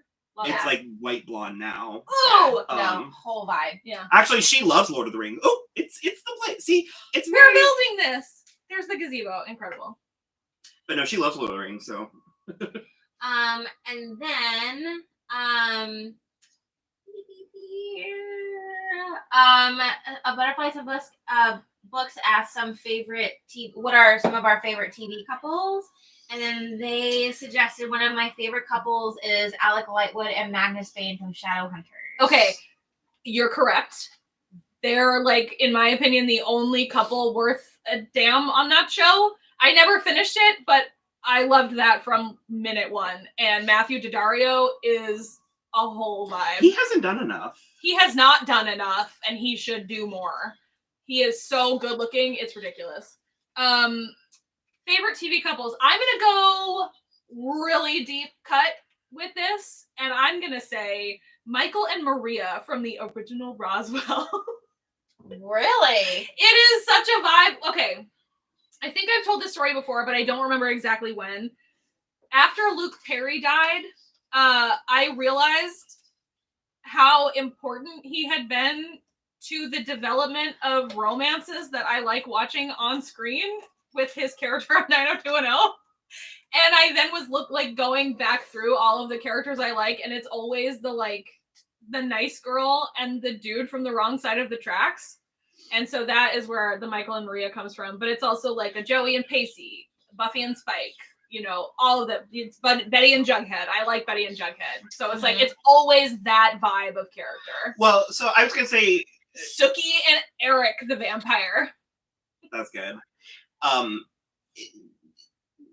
We're currently rewatching Teen Wolf. It's one of my favorite shows, so it's really obvious for me to go to. I will say I always liked Scott and Allison, but I have a new appreciation for them now after rewatching it. I have a new appreciation for Allison as a whole. I liked her the first time, but rewatching her arc again 10 years later, I have a different appreciation for her character, for her writing, for Crystal's portrayal of her. When you were speaking of couples, when you brought up Riverdale, I was always very passionate about Kevin and Moose, and I'm frustrated that they don't seem... Kevin and Fangs was cute and was fine, and I like Fangs, but the Kevin and Moose just hit. It hit different. And I don't think we're going to do it. Yeah. And similarly, going to magicians, and this isn't quite romantic, but Elliot and Margot. But also Elliot and Quentin was the ship that barely sailed. And yet completed an entire journey. Mm-hmm. And this is going to sound silly, but I kind of mean it with my whole chest. Cinderella and the Prince from the 2015 live action. The Kenneth Branagh. Yeah, it's as standard a fairy tale as ever were told. So good. But I think Lily James and Richard Madden have such dynamite chemistry. They're also in a really great adaptation of Romeo and Juliet. Also Kenneth Branagh, right? He directed I think he did, yeah. And because it's out there if you get a chance. Because Derek Jacobi was Mercutio. Mm-hmm. It was very good. It was like a National Theater Live thing. And we don't like Romeo and Juliet. No, it's terrible. Don't even get me fucking started. Go watch Much Ado About Nothing.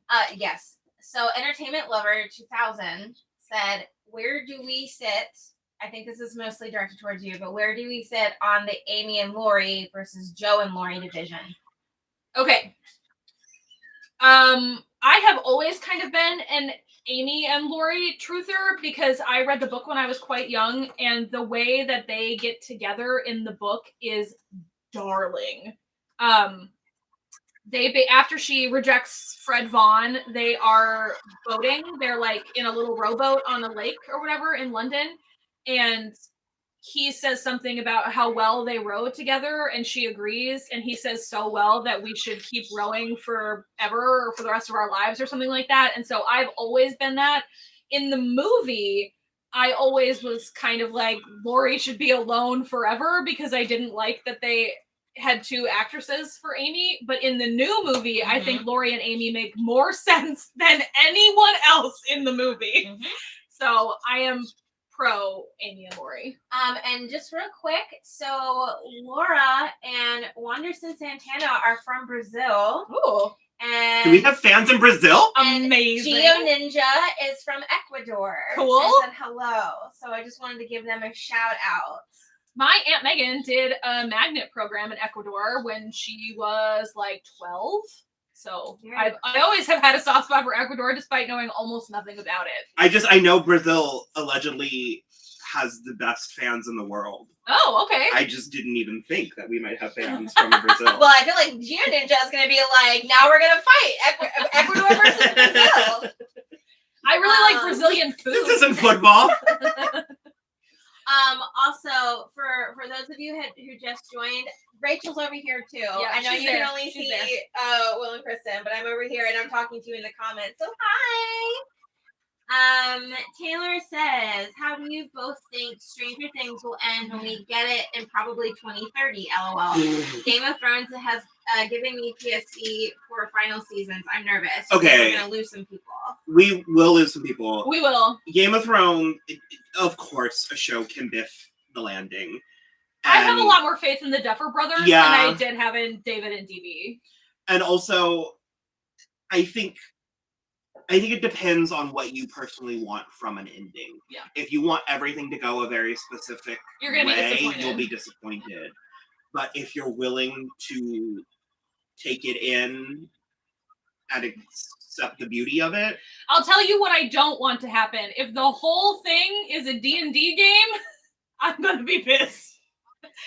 I have a prediction that I have a prediction we're going to get beauty somewhere. So I think we are going to get a heaven type realm. Okay, Will and I have actually my husband and I have actually talked about it a lot, and I am very of the mind that either everyone has to die or no one has to die. Like, either it's everybody or nobody. I think it's going to be mixed. Who? I mean, I don't know. Ugh. Because there's a current fan theory that Sadie Sink. Max. That Max has survived, but she won't be able to see, so Yeah. she'll be able to see the upside down. That would be dope. I feel like Sadie's Max has to be fine because you can't sideline Sadie Sink in the final season of the show. She's a very good example of a character that was brought in later that integrated seamlessly. That I sort of can't imagine the show without. Yeah, I agree. Another example, going back to Harry Potter, would be Luna Lovegood. Yeah, 100%. Oh. Laura asked what your favorite food is or what your favorite Brazilian food is. I like the little cheese bread. I was gonna say I keep seeing the cheese bread on Instagram and I want to make it. Also, we had a friend that had an Olympics party when you guys hosted the Olympics and made that. It's not rum, it's like rum adjacent. It's like a cocktail, like sort of like a mojito, but not. I don't remember what it's called. It was like a lot of limes and sugar and then rum, but not. It was amazing. I just can't remember the name of it. It was so good. And Laura, I don't know that I've actually ever had Brazilian food. I know I have. I don't know. I don't know that I don't know. Outside of like the Minnesotan just slipped out really big there. Outside. No, it was like, I don't know that I've actually ever done. Let's see. She says she doesn't remember what the drink is called. Ooh, that's the thing is I'm gonna say it wrong. It's like caipirinha? Something like that. It's Brazil's national drink. So Cheers. It's delicious though. Very refreshing and super boozy. Because that's the name of the liquor too. You said it was like a mojito? Sort of. It's a lot of lime.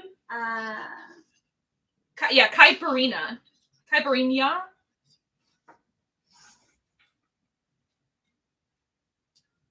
For what it's worth, this is a extremely satisfying Lego build. Yeah. I'm having the time of my life. So lime and sugar, and then the liquor and then a lime for garnish. I can show you a picture if that would help. She said we put lime in everything we She's can. like, you're gonna need to be more specific.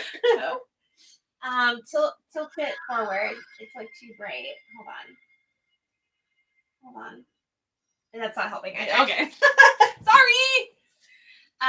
Entertainment Lover says, what are some of your thoughts on the current cancellation of shows, more specifically teen shows? We hate it. It's so upsetting. It depends on what show specifically you're talking about. I think we have a lot of thoughts on the like streaming bubble that's currently bursting. Which is about to pop. Because one of the reasons that we liked Netflix so much at the beginning is because they really let their shows breathe. And they were committed last. to. They would finish it regardless. And so it was like a double gut punch when they canceled Santa Clarita Diet after season 3 on a hard cliffhanger. And then they canceled The Society after they had renewed it.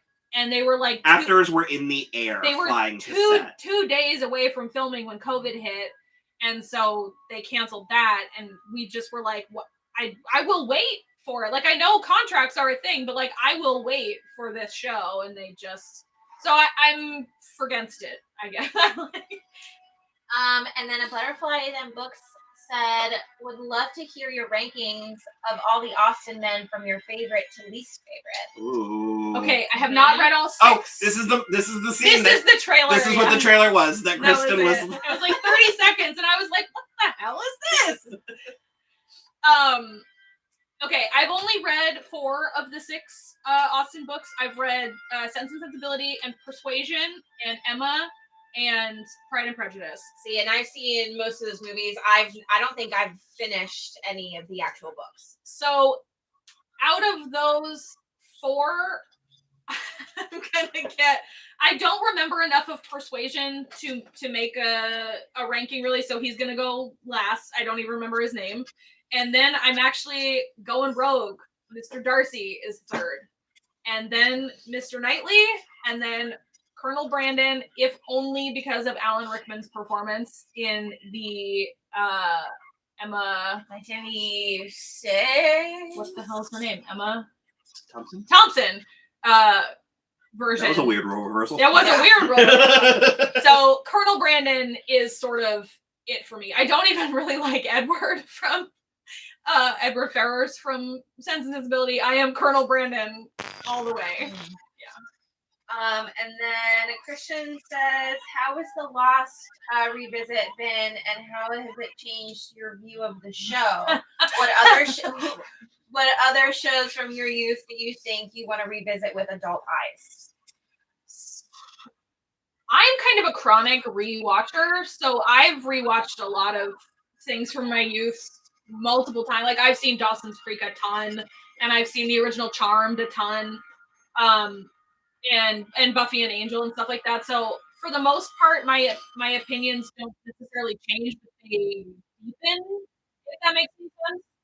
I also love rewatching Lost, and this one was having a hard time fighting for his life in the middle. I like it less in ways that are Really? in ways that are not necessarily the show's, I'll even say, responsibility. It's mostly time period. I think I have become so spoiled by and accustomed to this platinum age, which did start then. The early start of it was then, but with all of our shows being, I think 12 episodes is such a perfect, because it gives you 4 hours per act. Yeah. And it's the best of both film and television in my mind. And so the 25 episode season of Lost, I think, is such an undertaking. Yeah. They're not all 25 episodes. Yeah. I think a lot of the things that I liked are still there. And I think that the characters that they liked are there and is good. But I think it wastes more time than I initially perceived. Well, because we were watching it in the moment, and it was like such a cultural water cooler show and everything. I liked it about the same. I think a lot of times shows like that are a lot more fun. It's still a show I have a great deal of. Once you know the ending. It's a show that I have a great deal of respect and fondness for. We are almost done. There's 2 or 3 more episodes of our 2 more to season come out. Yeah. We're on the cusp of starting another show. I've kind of been desperate. That is so funny. I didn't mean to do that, but I've kind of been desperate to go back and watch the Desperate Housewives. Literally, Taylor can would you cover Desperate Housewives? Would that be better? So, like, I'm desperate to do it. Like over a year ago, we did a poll on YouTube where we ranked shows, and we have done them in order. We did season 1 of Gossip Girl first, and then we did 2 seasons of True Blood. We were having such a good time, and then Lost voted number 3, and Desperate Housewives was number 4. So that will be the next show that we take. Well, I guess this is me asking. I got the sense that there wasn't quite as much of a demand for Desperate Housewives, but there hasn't been a high demand for our. It's largely been for fun and you guys and cultivating because we do like to chase some of the like the reactions get a lot of views and a lot of attention and stuff. We do like to chase a little bit of that, but also we do feel passionately about doing what we want to do and building the brand, like for lack of a. And to that as well, Laura asked, how did you guys think of creating this channel? So after it was 2017, I think, right? 2017, and we had just finished writing Fairytale, and we had self-published it, and we were looking for something else to do, and I didn't really want to jump right into another book. She said 7 years later. but I thought that it was important that we continue creating regular content, and so I suggested that we do a podcast. And I had to be convinced. He had to be convinced because he was like, "What will we even talk about?" And I was like, "Movies and TV." And so we. So I couldn't even handle the prospect of listening to my own voice, let alone looking at myself. and then the leap from podcast to video. Yeah. It was quite the. It wasn't a rude awakening. It was kind of the opposite. Yeah. It was sort of like I was very afraid of confronting that part of myself. Yeah. And not only was it not as hideous as I imagined, I actually feel better about myself now, having done. You get called fat sometimes in comments, and we mostly just think it's hilarious. Well, I'm like, okay. Yeah, like, what are you telling us something new? I got actually my favorite Brazilian food is cheese bread. I will tell you, this is not the question, but I will tell you, my favorite mean comment that I got was the one that said that the guy looks like a blobfish, but in a nice way. And I can't say I don't see it. Like, I was like, that's fair. Well, and me, I mean, I grew up doing dance and theater and stuff and wanted to be a screen actor and stuff, and that kind of fell by the wayside. So if you give me an opportunity to be on camera, I will take it. So I felt very privileged to be asked to help with this. But yeah, largely it does go back to the book and my dream, my desire to create art. Is Kristen was like, here is a in-between way that we can produce content while also doing what we do on a day-to-day basis, which is watching shows and then talking about it. That's we asked my husband, and he offered to edit too. I was like, "Do you think that's a good idea?" That is one of our secrets. Is that he and I went to film school, so we went to school for this, and she's sleeping with the editor. So that is one of our, like, most people don't have a professional editor on call. And because that's what he does for a job as well. And so he basically was like, yeah, you're already doing that anyway, because we would just like shout at each other agreements about whatever piece of media we had most recently watched. Me too. And he was like, please put that to some sort of productive use. And so we started it that December and started releasing episodes in January of 2018, and we sort of never looked back. And then we decided we wanted to do video relatively early on. We just did not have a good setup for it at our old house. So this is a spare bedroom that we turned into our studio when we moved in July 2020. And then James Arvizu says, has Will still haven't seen the other Marvel Disney Plus shows? I really liked Miss Marvel and She-Hulk. I'd love to hear your opinions on that. Those are the only two he hasn't watched. I haven't, and I plan to watch them. I do. I loved them. Well, especially because I think if the rumors I've heard are true, I think She-Hulk is going to be in the next Avengers movie, so I will need to have seen it. And then Gratian is out here. Hey, we know Gratian's been with us since like moment one. He's dropping bombs. I have a feeling Wolfpack is getting canceled. I mean, is that just a hunch, or do you have intel? Because it's hardly been like a smash hit, but based on the numbers I've seen, it's done enough to justify its existence. So unless you have Sleeping with the Editor sounds like a movie. In that vein, Sleeping with the Enemy is one of my favorite Julia Roberts movies.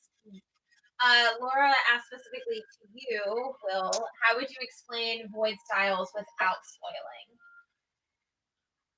Possession?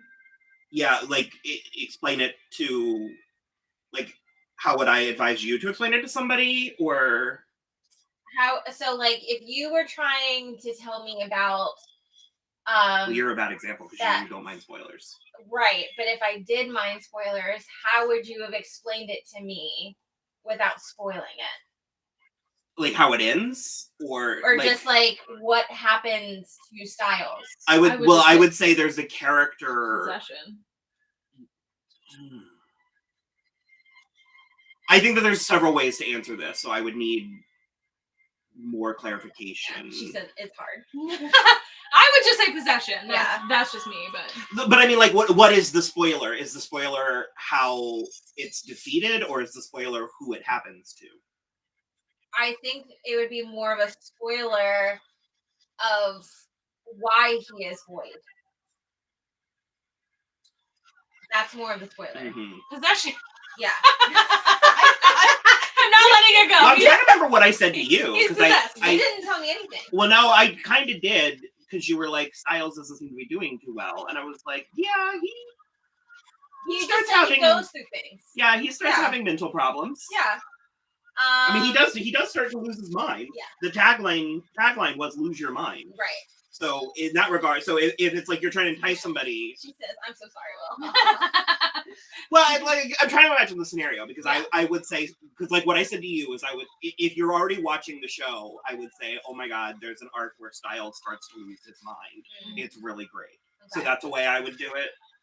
You could also say, Or I would say one of the characters becomes possessed by a demon. It's Yeah. really great. if any of the major awards shows recognized genre television, it would have been when Dylan O'Brien won his Emmy. Right. Also, Laura, I know you asked if we watched Harry and Meghan. I think I'm the only one that watched it. That's Wanted that's to? up That's up my Rachel's alley. alley. Yeah, for sure. I'm the reality person. Yeah. So I tend to watch that stuff. I'm not opposed. I kind of want to read The Spare. And Apparently, it's not good. Oh, really? Yeah, Well, apparently he's just spilling tea left and right. but it's not full tea. It's enough to get you titillated. well, I think he'll be killed if Give he him spills just full enough, tea. but leave him wanting I mean, more. if it was me, it's Give just him the old razzle dazzle. And then Entertainment Lover says, what are some female characters you feel were mistreated in their respective films, books, and television? Mine is Cordelia Chase. I would agree now that I'm watching Angel. Yeah. It's Oh, you haven't even got to season 4. I know. Well, I we know just did 23 episodes about Shannon Rutherford on Lost. We did do that as well. I mean, let's just blanketly say literally any who was labeled as the slutty one. Oh, 100p. That's kind of it. That is a good question. Because I have things where I'm like, I know that we've watched something recently where we're like, man, they just treated her terribly. Yeah. I sort of hated how they Rowan on Mayfair Witches, and that was now. That was today, 2023. That was really annoying. Wanderson Santana says, are there any TV shows or movies that you guys like but you don't think it stands the test of time? Oh.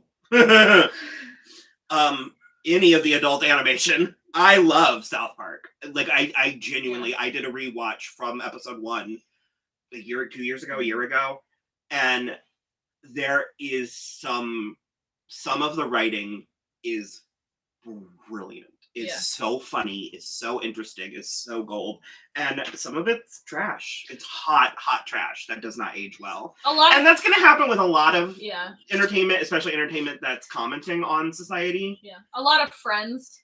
Friends doesn't hold up amazing. As a whole, I think it does, but there are a lot of jokes that I think are not. It's sort of what Pop Culture Happy Hour said about Friends, where they were like, what does hold up about Friends and what sort of is its legacy is the performances. Yeah. The more so than from the those jokes. 6 people. Yeah.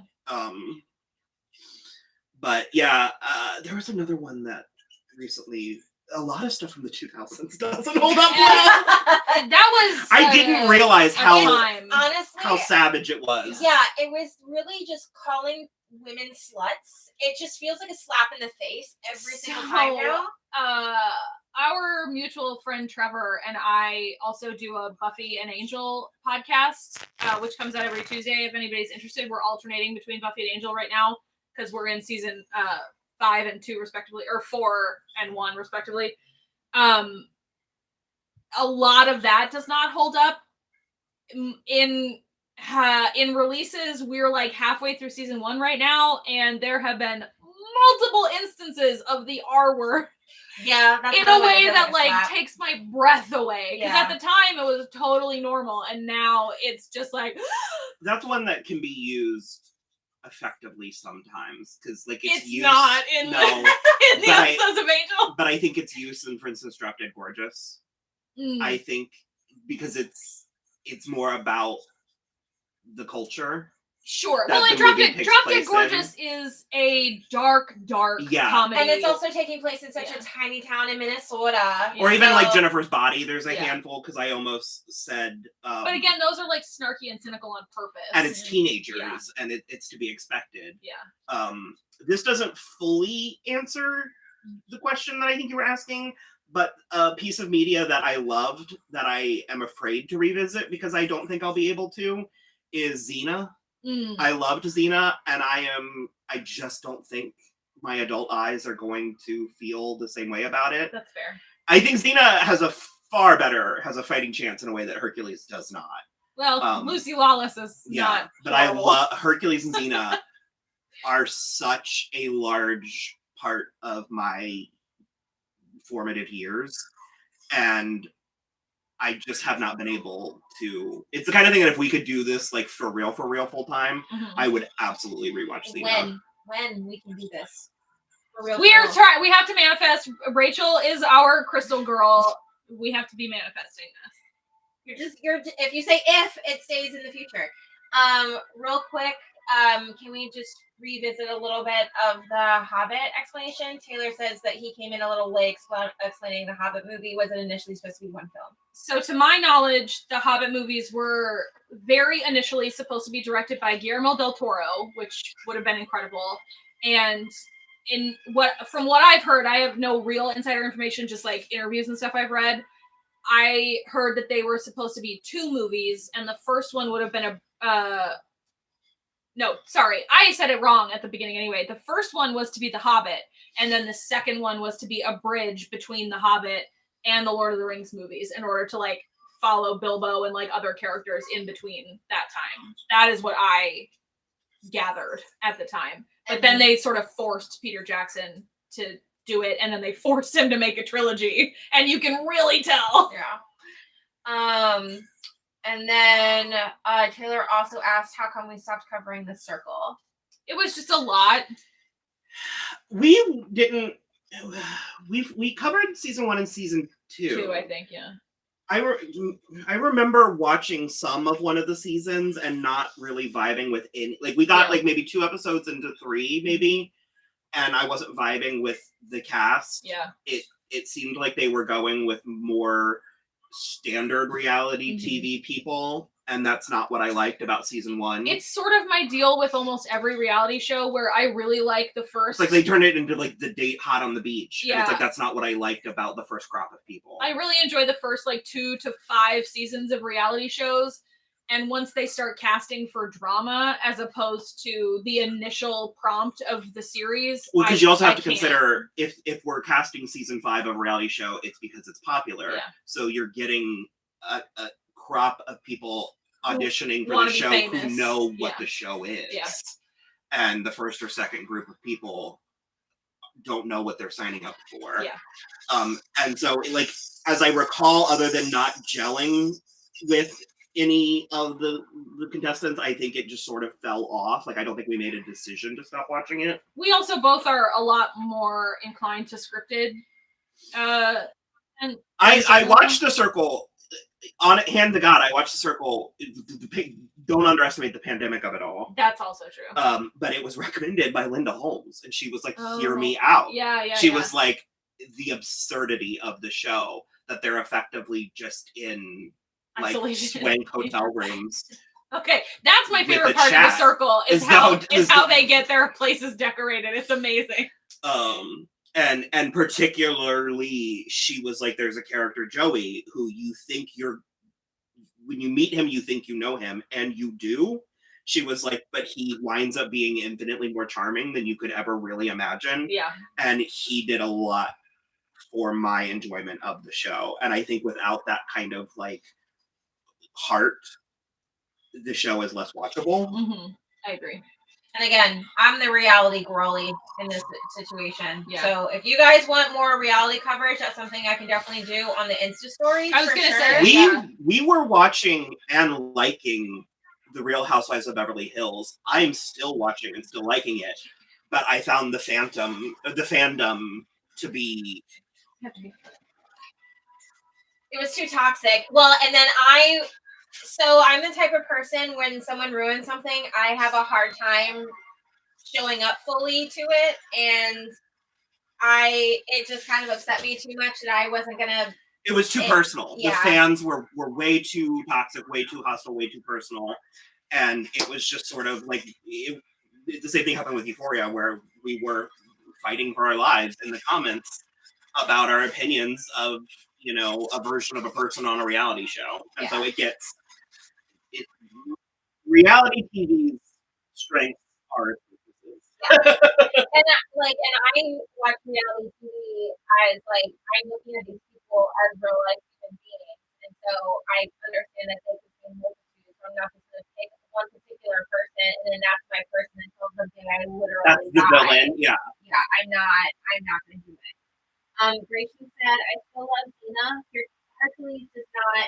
I love how we see the person like Dina. That is so funny.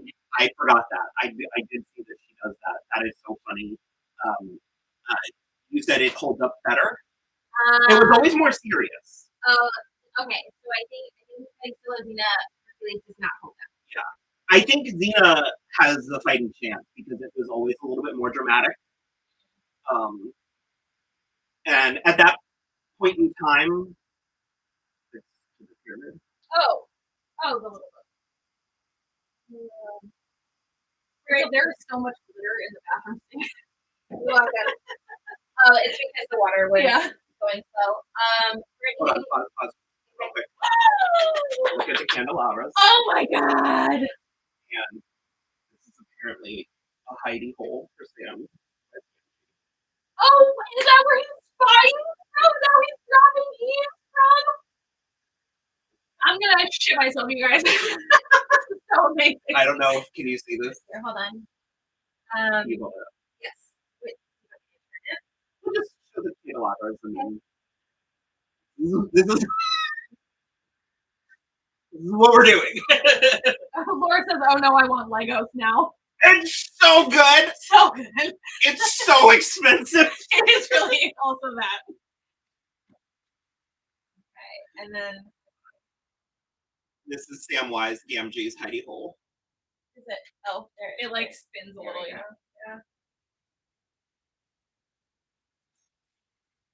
Also, it needs to be said, we do know that the plural of Lego is Lego, but we think the word Legos is cute, and also, as much as we like Lego, we're not Lego people, so we kind of, it's our defiance by saying Legos. I get it. Brittany Parker asked, or said, I love your Real Housewives of Beverly Hills coverage. How do you consider putting it on Patreon? You are less likely to pay money to me, LOL. You could just do full reactions and put it on there for the next season. Well, listen, I don't know how long Scandal is going on, but I might need you to binge 9 seasons. Laura did last weekend, so we talked for literal hours on Friday on Instagram. I just can't imagine somebody cheating being that interesting. He's a narcissist. So it's a lot. It's like don't see it coming. We just send you that TikTok that I've literally been there. I've literally been there since day one. I can't. Okay. And then Taylor says this is random, but who would you say has the best fries? LOL, all this building has got me kind of hungry. Wendy's. Christian Taylor says McDonald's has the best fries. Okay. McDonald's has the best fries. It's McDonald's fries are great, but at Wendy's I can dip my fries in a chocolate frosting. I love Wendy's fries, and I'm gonna say something bold. I love them Before, when they were a little soggy. That was cash money. Okay, but in order to dip them in the frosty, it's nicer that they're a little crispier. Yeah. And the potato skin is nice. I'm a huge fan of an Arby's curly fry and a Checkers seasoned fry. I have to be in the mood. Chick-fil-A's waffle fries, though. Okay, but we have a really local chain called Friendly Confines that has battered waffle fries, Yeah. and they are better. If you can ever, be it fry or They are onion so ring, if you crispy. can get it battered. My favorite, like, I feel like you can only really get these at like some bougie, like French adjacent restaurant, or like the really skinny, Shoestring right? fries. Not even shoestring, like they're skinny. Like, I'm gonna make sure they can see. They're like thinner, but they're the type that you get in a bowl while you're eating champagne. It's my Okay. favorite. Yeah, did you ever get the steak frites at Ravenous Pig? Yes, I did not love them when we were there for your birthday. Okay, I love those fries. Yeah, they were good. They just it didn't flap. We had a delivery, late night Italian delivery place that made cheese fries here Oh my god! that were pure juicy. They came with Life-changing. something called Boom Boom sauce. They would come in a tin, and they weren't. Were they curly They were fries? curly They were fries. curly fries with Cheese sauce. cheese sauce. So a yellow cheddar cheese sauce, And then cheese. white shredded cheese and baked. And then they came with something called Boom Boom sauce, which was a little bit like a Thousand Island. It was a Well, little it bit was like- sweet and a little bit tangy and a little bit spicy. It was on the verge of being buffalo sauce, which is shocking for anybody who You knows me despise. because I hate buffalo sauce. But it was immaculate food. It was So good. and the way we left when they just stopped. And there's also only one Broadway location like left. Yeah, they just because they changed how they did it and then they stopped, and it was. I have never had Nifty 50s, but I believe you that it's delicious. I used to also, not Friendly, but there was, when I lived in Rhode Island, there was some milkshake place that was so good, and they weren't called milkshakes, they were called Awful Waffles, and they had like one with chocolate jimmies in it, and it was like the literal best thing. Jimmies! I have chilies. It was so good. And I was 11 the last time I had that, and I don't even know if the place still exists. Does that answer a question, or do we make it worse? Laura says, I think it's because McDonald's is so overrated that we decided to underrate it. Well, the other thing, okay, but here's the other thing. So, the part of town we're in is the college town, and so the local McDonald's, because it's a college town, it's constantly making food, fresh so it's fries. always fresh. So it's like you gotta find the good McDonald's. Because there's like out at my parents' house, there's like all three of them are medium at best. There's like 3 McDonald's in this place. I will drive. I will. We also earlier got from Wanderson Santana, besides Lord of the Rings, is there anything you guys watch? Oh, yeah. Is there anything you guys rewatch yearly? I think I'm the one that does that the most.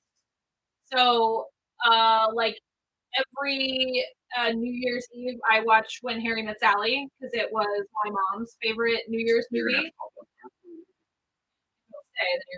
I watched the Muppet Family Christmas. That's true. Christmas. Yeah, and every Thanksgiving we watch a new Muppet movie that I've never seen. Rachel watches the Muppet Christmas Carol And Prancer.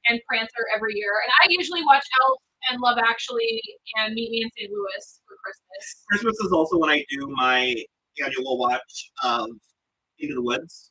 Yes, I do as well. Both the Broadway version and the movie. Yeah. Because I can't pick a better one because they both have their merits. They do. I would pick the Broadway version as the best It's if ugly. it weren't so hideous. Hideous. So like, we'll walk in here, so had to come say hi. Another kitty signing.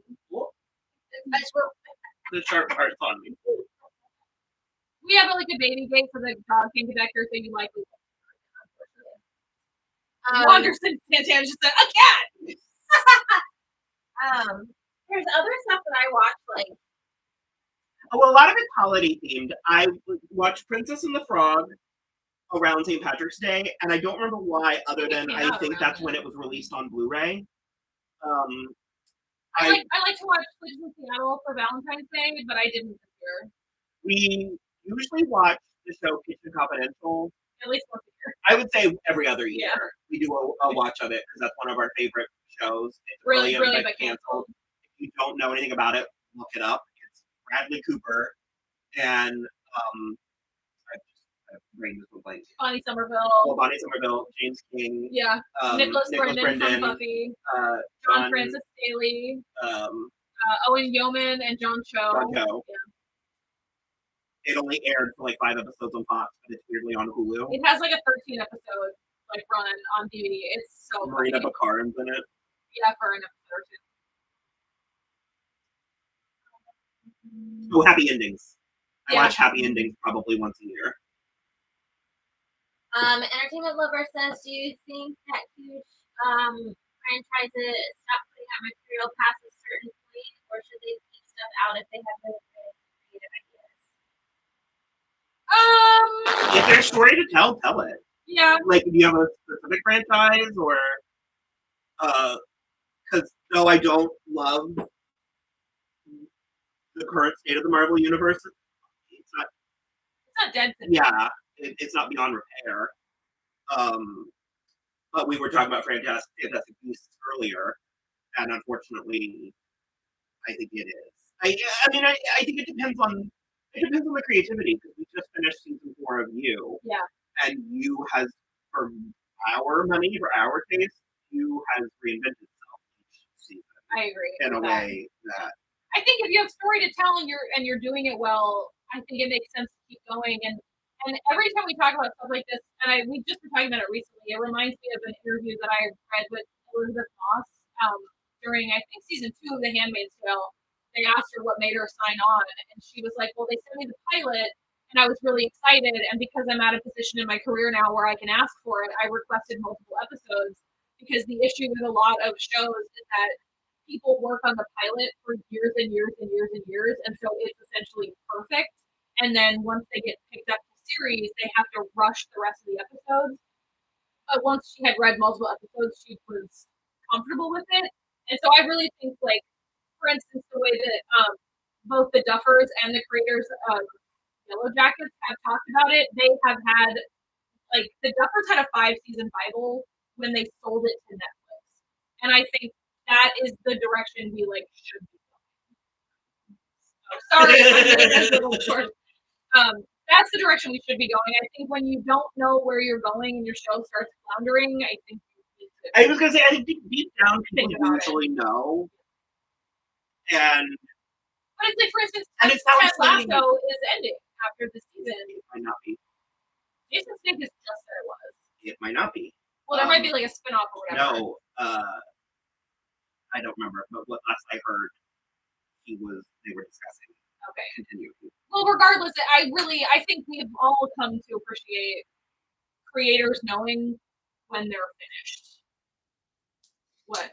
Christian Taylor says, who would you all do for Snatch Game?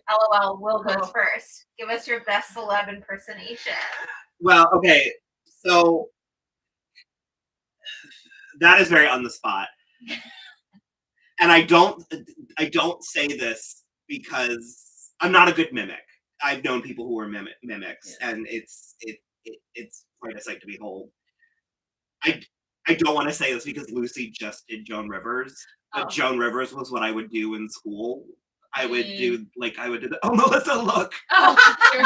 And I'd be like, Hillary doesn't look so swank anymore. And just sort of like stuff like that. Yeah. But it's a very standard impression. Mm-hmm. And Lucy just did it.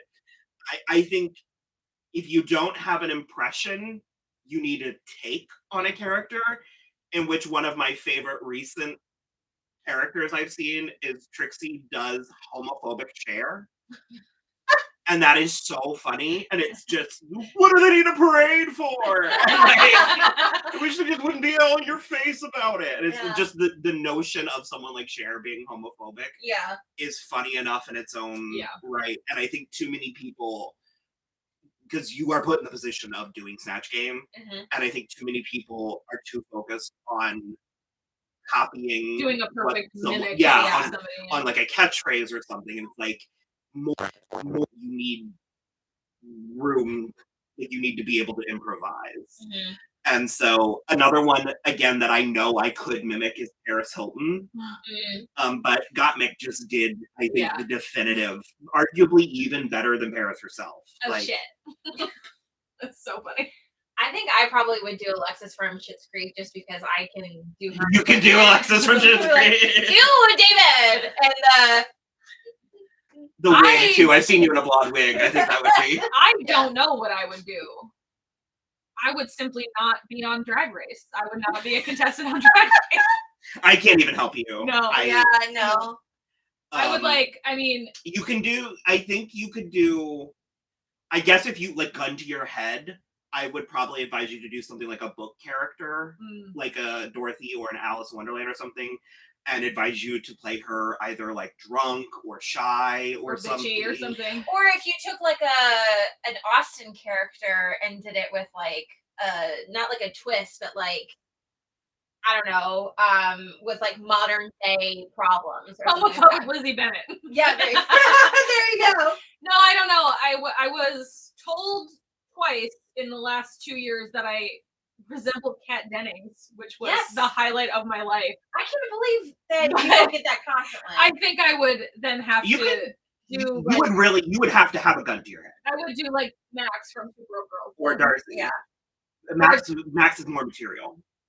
Yeah. Like you could slutty it up better than. Okay. She was Scarlett, or no, you actually no. I was Scarlett O'Hara at a family reunion because we used to go all out. I thought you were Miss Scarlet for Halloween one. That's an interesting one. You could do like a Miss Scarlet, or who are you, Perry Mason? Or she.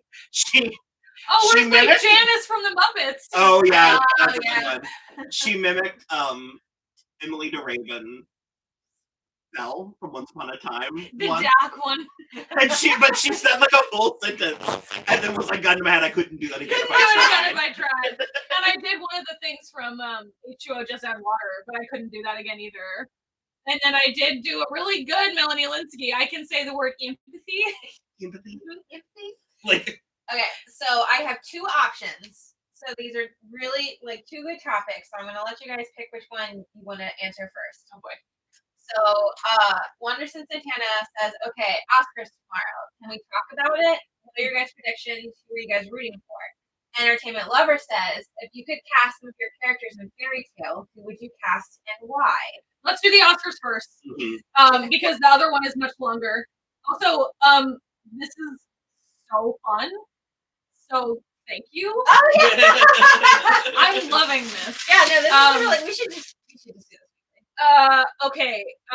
Michelle Yeoh is gonna I'm not done. She's gonna knock Jada Pinkett Smith on her ass. Yeah. She's gonna walk up and just like punch her in the face.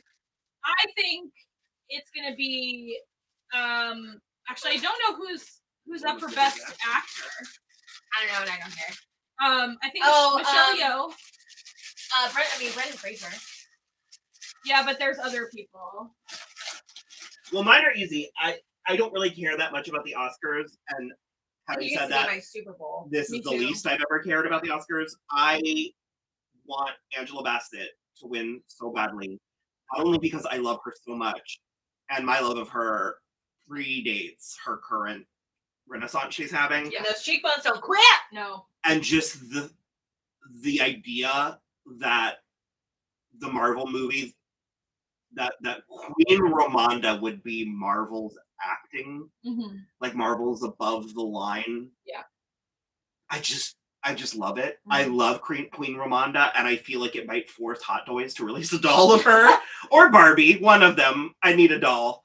And then I am rooting for Michelle Yeoh. I'm rooting for Everything Everywhere All at Once. Kind of across the board. Glass Onion didn't end up getting anything, and I liked Glass Onion. Apparently, it's been mediumly received, but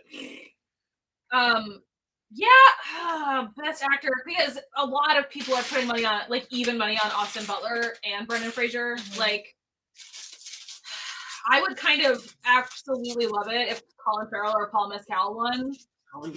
Nominated for The Banshees of Inisherin. I like that for him. Me too. I like that for him a lot. And then for best actress, I'm really thinking Michelle Yeoh. And honest to God, if anyone else wins except for Andrea Riseborough, and I haven't even seen To Leslie, I might kill someone. I didn't like Tar at all, and I think The Fabelmans is overrated. Supporting after, if it's not Kiki Kwan, I don't want to hear about it. Although Barry Keoghan in The Banshees of Inisherin was fantastic. Like, so fantastic. And then Best Supporting, Angela Bassett. But she's in some stiff competition. I just don't believe that they will actually let Marvel have an Oscar. Well, I think at this point, no. I think Jamie Lee Curtis and Stephanie Sue are gonna split the vote for Everything Everywhere All at Once, which means that it's between Angela Bassett, Hong Chow for The Whale, or Carrie Condon for The Banshees of Inisherin. So I don't know. Is that too deep for you guys? And no, for Best Picture, oh god, there's so many I don't want to win. I would be fine with Everything Everywhere All at Once, The Banshees of Inisherin, Triangle of Sadness, or Women Talking. I just have to say, I'm so glad that Everything Everywhere All at Once is getting the credit where it's due, because because you remember when we were leaving the theater, I was like, I'm gonna be so fucking pissed if this is forgotten, because it came out like fairly early last year, right? Yeah. And so I was like, I'm just so scared that this is gonna get lost, and I'm glad that other people had the experience. That fucking movie changed my life. Like, it was fantastic. I'm literally waiting to figure out what is going on with the Oscars with it before I buy the DVD. Yeah, and then I have to have it. For animated, I wish it would be Marcel the Shell with Shoes On. That counts as animated? They had to fight for it. But it is almost certain to be Guillermo del Toro's Pinocchio, which was good, but is not my vibe. Apparently Puss in Boots is good. It was adorable. So good. Adorable. I just don't want it. I don't want it to win. I don't think it's good enough to win. No, but it was darling. Yeah, I liked it way more than I thought I was going to. Hopefully that's enough. We've been a little bit slacking this year. Like I haven't even watched everything that's for like the big 6 categories. I watched all Best Picture, but the acting ones I'm a little behind on. Do we want to talk about the Fairytale casting? Like alive or dead, in their prime, like all of that stuff. With it also, it's a little bit. It depends if you actually know the characters, because like I'm going to talk about them, like you know who I'm talking about. Just do a couple then. But like, so I'm very passionate about. I would want a handful. If I could do whatever I wanted, I would want a handful of stunt castings. And when you consider I've been working on this book since I was like 23, some of them, I mean, their time has gone.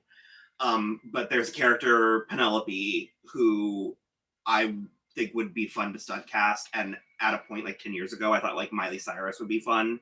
When she was doing a lot of the tongue work. Or even like someone like Kaylee Cuoco. I think she's too old now for it, but the character Celine, she is the Sleeping Beauty character, mild spoilers, and she is a real bitch with a capital C, but she has an arc, and I think people's instinct will be to play up the bitchy, pretty mean girl aspect, and that part's there. That part's taken care of. That's on the page. You have to bring the rest of it. I would want to hire a comedian. I would want to hire like an Annalee Ashford or that is not their name. Oh no, yes, sorry, Annalee Ashford, or which again she's a little too old at this point, but or like honestly, Summer Bishel. Sure. Margot was like a really good. I would want Margot's very deadpan, very that's deep. Like I would go more even like a Sophie Turner. Yeah. She could do it. I feel very passionately. There's 2 characters. They're both older women. It's Bianca. She's the chancellor, so she is like effectively running the kingdoms while the royals are meant to be coming of age. And I really thought I wrote her with Rebecca Romaine in mind. And yeah, because then you want Ursula to be Laverne Cox. Yeah, and then she has a sort of a counterpart named Ursula Majors, and she is a passemonger and like a newscast like person, news presence. And I want Laverne Cox so bad for her. Also, if you haven't bought the book yet, if you buy the book tonight, if your order comes in tonight, we will all sign it, and you might get some more goodies. We don't know if we can. We can't actually do that, but you can you can like direct message us on Twitter or something. If you'd like a copy, we owe Gratian one. We can send it to you. Yeah, we owe Gratian one. We can send you an ebook. Yeah. We need your email. We like can't do that through Amazon.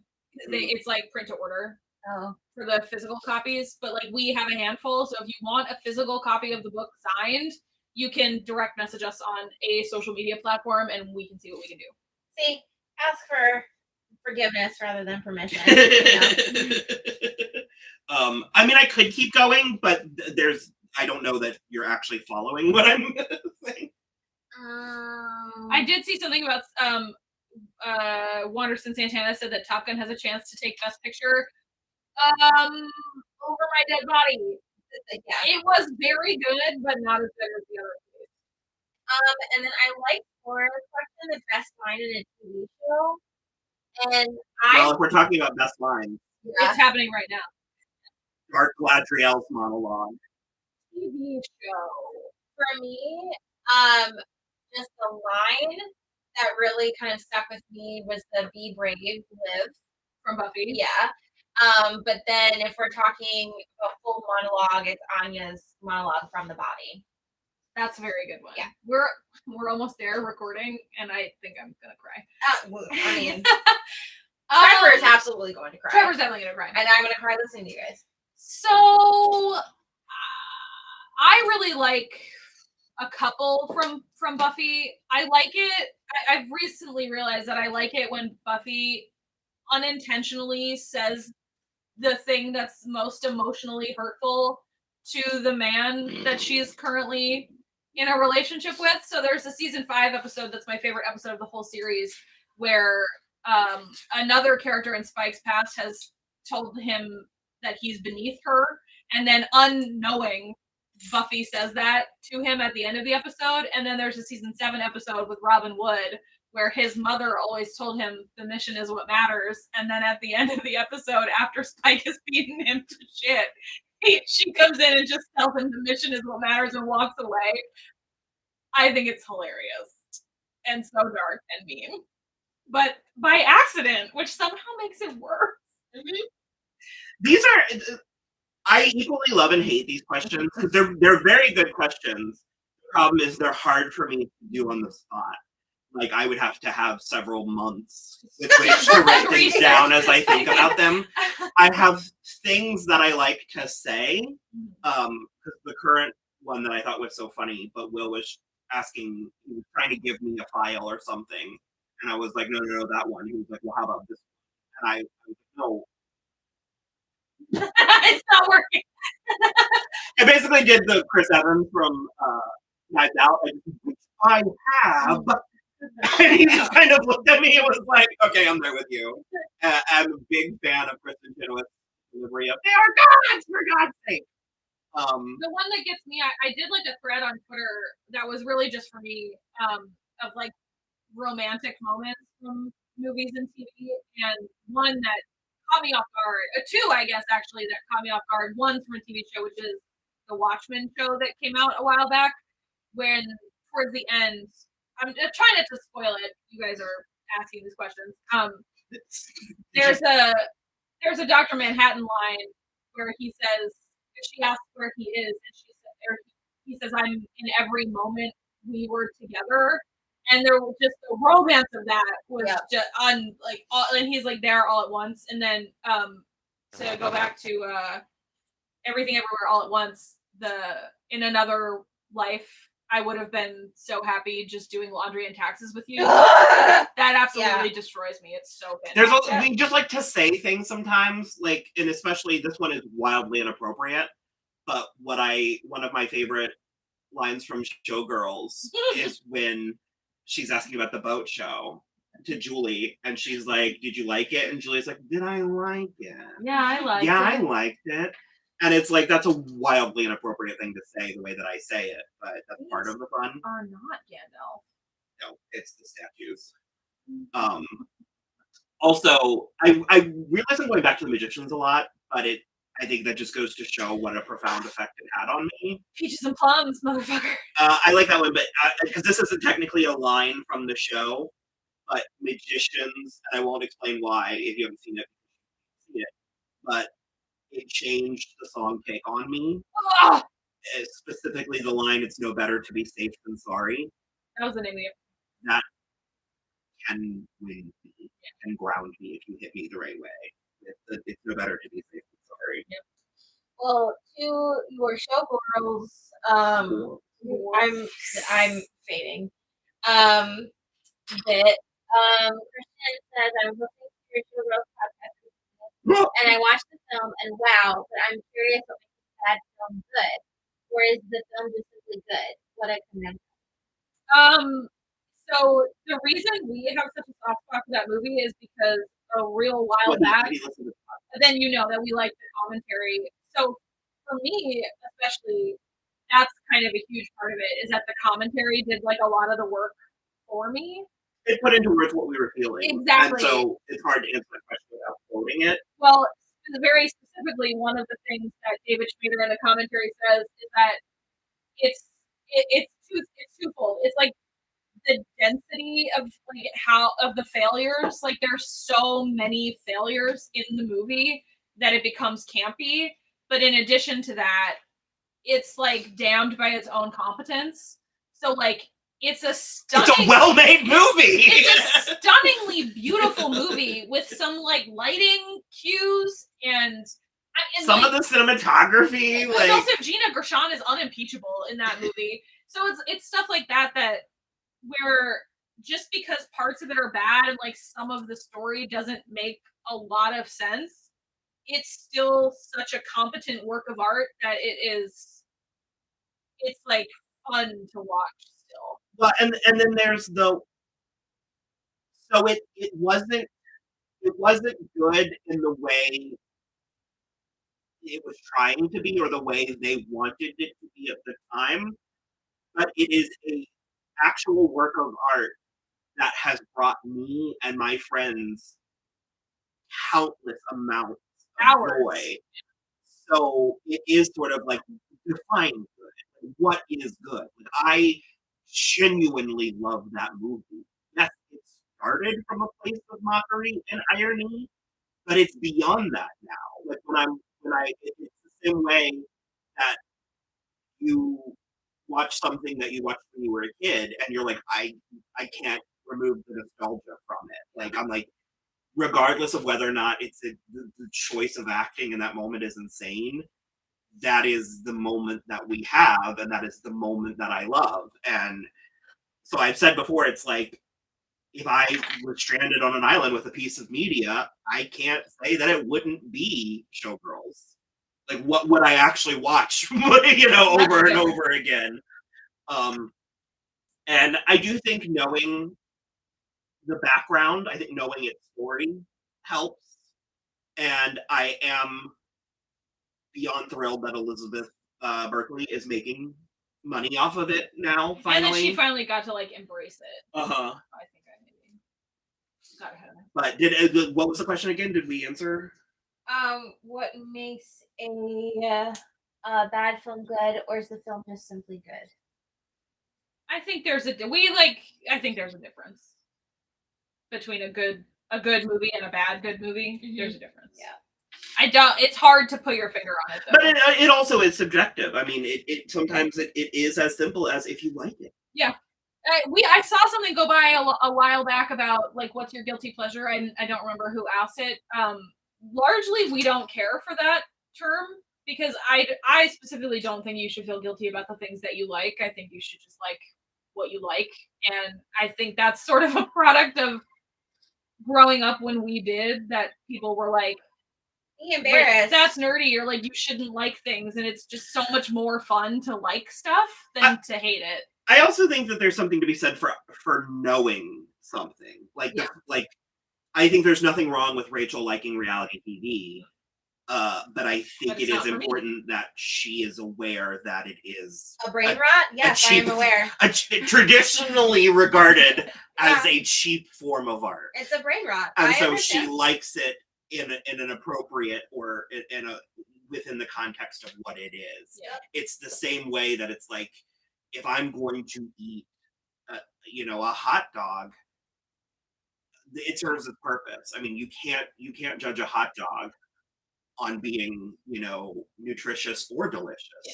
Do you know what I mean? It's and like, if you had a filet mignon every day, one day you'd be like, man, I want a hot dog. Yep. Yeah. Absolutely. My hot dog is Con Air. Gracious and God damn it, guys! Not the magician's take on me. Yeah. Crying emoji. Yeah. it changed that song. The whole thing. Well, to that, entertainment lover says, "What are some of your favorite musicals of all time?" Rodgers and Hammerstein's Cinderella. It's I very am a good. sucker for Cinderella, but Very I good. think the music in that is, I love it. And then the aforementioned Into the Woods. Yeah. Sound of Music for me, I think, and then I balk saying this now because I feel like I still played out, but I love Wicked so much. I like My Fair Lady. Yeah. Yeah, I love My Fair Lady. I like My Fair Lady. I like Chicago. Chicago. And I know it's Especially the movie. I know it's a jukebox musical, but I love Moulin Rouge. I wasn't wild about the Broadway version. No, but it was the cool to see. It was movie. spectacle. And it was right before COVID. I think Hairspray is a fantastic. Oh, thank you for clapping for me, Laura. I don't know what I did, but thank you. I'm trying to think. I do like Hairspray. Yeah. That soundtrack was really. It slaps. I love La La Land. I know that Oh, we're yeah, not supposed to love that, No, but you're I good. do. Why? You're It's good. it's so good. I love La La No, Land. It was It makes like me. overrated. It makes whatever. the art. It makes me emotional from the same part of me that wants to make art. And it makes me emotional because it's like the failed dream. It's kind of weird faced with reality, and it's just beautiful to look at. Plus, Emma Stone gets to marry Tom Everett Scott at the end. Yeah, I'm like, that's a win. This sort of question was like a bad theater nerd or like theater person because I was more the straight play person more than like the musical. So like all my friends were listening to Cashapp and I'm just like, no, I don't like cats. I don't. But he does. I like. That's a guilty pleasure if we ever had one. I like cats. But what I liked about it is the audacity, is how audacious it was. I mean, there are the usuals. Like, I'm not a huge Andrew Lloyd Webber fan. However, I do love Phantom. I do love. I have a soft spot for Joseph and the Amazing Technicolor Dreamcoat. I like Jesus Christ Superstar. Yeah, since you Jesus made Christ me watch Superstar. it. Yep. That was one of my most favorite shows I've ever done. It's profound in a way that. Listen, God showed up to one performance of our show. It Uh-huh. was thundering, like we thought the walls were coming down. Also, the John Legend, the like Jesus Christ Superstar live from a couple years ago. That was John good. Legend and Sarah Bareilles was fantastic. Entertainment Lover 2000. That's a lie. Godspell was my favorite. What are some entertainment properties that you believe deserve a second chance? I forever and ever until the day I die will say Pushing Daisies. It deserved more. Forever. Society too? Well, yeah, but the Pushing Daisies was the first one that got canceled that I was wrecked about. Yeah. I know there's more. That's a good question. Like, what's? I mean, the Fantastic Beasts. I don't know. Let's bring it full Because circle. I'm thinking of something like something that they attempted that didn't hit. Is that what you mean? Power Rangers. Power Rangers was actually really good, and liked it the didn't. Power Yeah. Rangers. We also way early in the stream, somebody mentioned the Chronicles of Narnia. I would like, and they are doing it. I'd like to see that again because I think they've biffed a lot about the movies. And I don't mean the casting. I think the casting is pretty much wall to wall fantastic, but some of the storylines are not very good. And The Voyage of the Dawn Treader, which is my favorite of the 7 books, was garbage.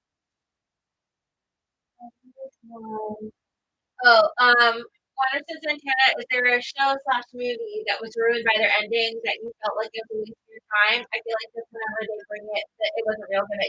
Cold Mountain, Forever and ever until the day I die. I disagree. Fucking hate that movie. Hate it. I mean, this is not a hot take. It's Game of Thrones. Yeah. And I had no dog in that race, and I was So like, bad. this is trash. And we tried really hard to be on its side. So if you go back and we were in a podcast, I think it was our Patreon, where we did our reactions live. We tried very, very hard, and I think we even ended it still in a little bit of like limbo. In retrospect, I am furious at the last 3 episodes of the final season of Game of Thrones, and it's not even. I think all of the actors did literally everything they could to make it work, but I just won't watch anything else from the creators. But also, it's like it ruins the show. It It's ruins like, the what is entire the show. point of watching the good seasons? And I don't just say that because it's Even popular. the first 3 episodes of season 8, I can't because I know what we're going to. But yeah, I don't just say that because it's popular. It's true. I know there's a couple other things that we didn't. Well, a lot of people, I never finished it, but a lot of people were pissed about the Dexter ending, and a lot of people were pissed about the How I Met Your Mother ending. Oh my god. A little bookcase. Cute. Hold it up. Look at how gorgeous this bookcase is. Look at the lovely bookcase. I'm trying to got it. Rachel asked, what is a show that you love that no one ever talks about? I feel like there's so many. So we already mentioned Kitchen Confidential. Grosse Pointe, Oh, the show Grosse Pointe is a Karen Star. GCB, Suburgatory. I love Better Off Ted. These are all sitcoms for the most part. Samantha Who. Samantha Who was really good. Happy Endings didn't get enough play when it was on. There's a ton of shows. Like, I know that it was critically acclaimed, but I don't know near enough people who have watched Dairy Girls, and it was fantastic. All 3 seasons. How should Game of Thrones have ended without Any other way. That's the thing that I've said since it aired is I don't have a problem with the places it ended. I don't appreciate the journey, and especially having after the fact found out some stuff about the behind the scenes part of it. The creators were very well, we have a Star Wars now, so we don't need this anymore. Because HBO was like, we will let you make this show forever. You have as much money and time as you want to end this properly. And they were like, nah, 6 episodes. And it was too fast. Too furious? Too fast, too furious. It character assassinated like easily 4 characters, half of whom were women. It left Brienne a mess, sobbing over a man, which was disgusting. I hated how it left Cersei. It just and Daenerys. I can't even get started on it. It could have ended in all of those places if only they had actually spent the time to build it up and hadn't been so cocky about their Star Wars that they then lost it. And I would also like to say that I only watched the last 2 seasons, and even I caught up to where everyone was with the character assassination of Daenerys. Yeah, and even with Brienne, I was just kind of like, this doesn't feel right. And while I was very like Game of Thrones adjacent, where I was still very aware of the pop culture stuff, it's still like I didn't have enough attachment, and that was very on purpose, just because I felt like George R.R. Martin just doesn't give a shit about his characters and his readers, and so he's too flippant. I disagree with that. I just feel like he just throws it away. It's too flippant. I don't want it. It hurts my feelings. It makes sense in the books. Yeah, but I don't want it. I don't like it. So the idiom, the adage, done is better than perfect, is something that I have been trying to take on more in my life because I have a tendency to be a bit of a perfectionist. George R. Martin should take that to heart. I don't think, well, sure, but it's what I don't think that Lindelof and Weiss I don't think it applies there. I don't think when something is that big, that many people's livelihoods are connected to, and I agree with you. I think that they just wanted to be done to move on. It and just that, it blew a lot of faith in the series for me. also to the previous question, you don't fully remember what it was, but I want to say I do not think enough people are watching The Great on Hulu.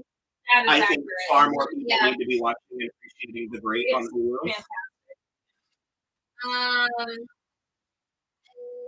And what storyline show that you would rewrite? Season Well- 4 Cordelia. Season 4 of Angel Cordelia. Allison's plot line from season 3 of Umbrella Academy. God. I loved Allison, and I couldn't finish the show because of her storyline. Big no. I'm telling you. Laura asked what we were watching. She thought it might have been Game of Thrones, Harry Potter, Star Wars, and then even Maze Runner. Because at one point she was like, "What are they doing in the tree?" And I was like, I don't think he made a tree." Brittany thinks that God, I'm thinking so fast. Thinks that Cersei got off too easy. I think Jamie should have killed her. I don't like the ending. No, I do. Can't wear my glasses. I don't like the ending for those two characters at all. I think I'm the only one. it's incorrect.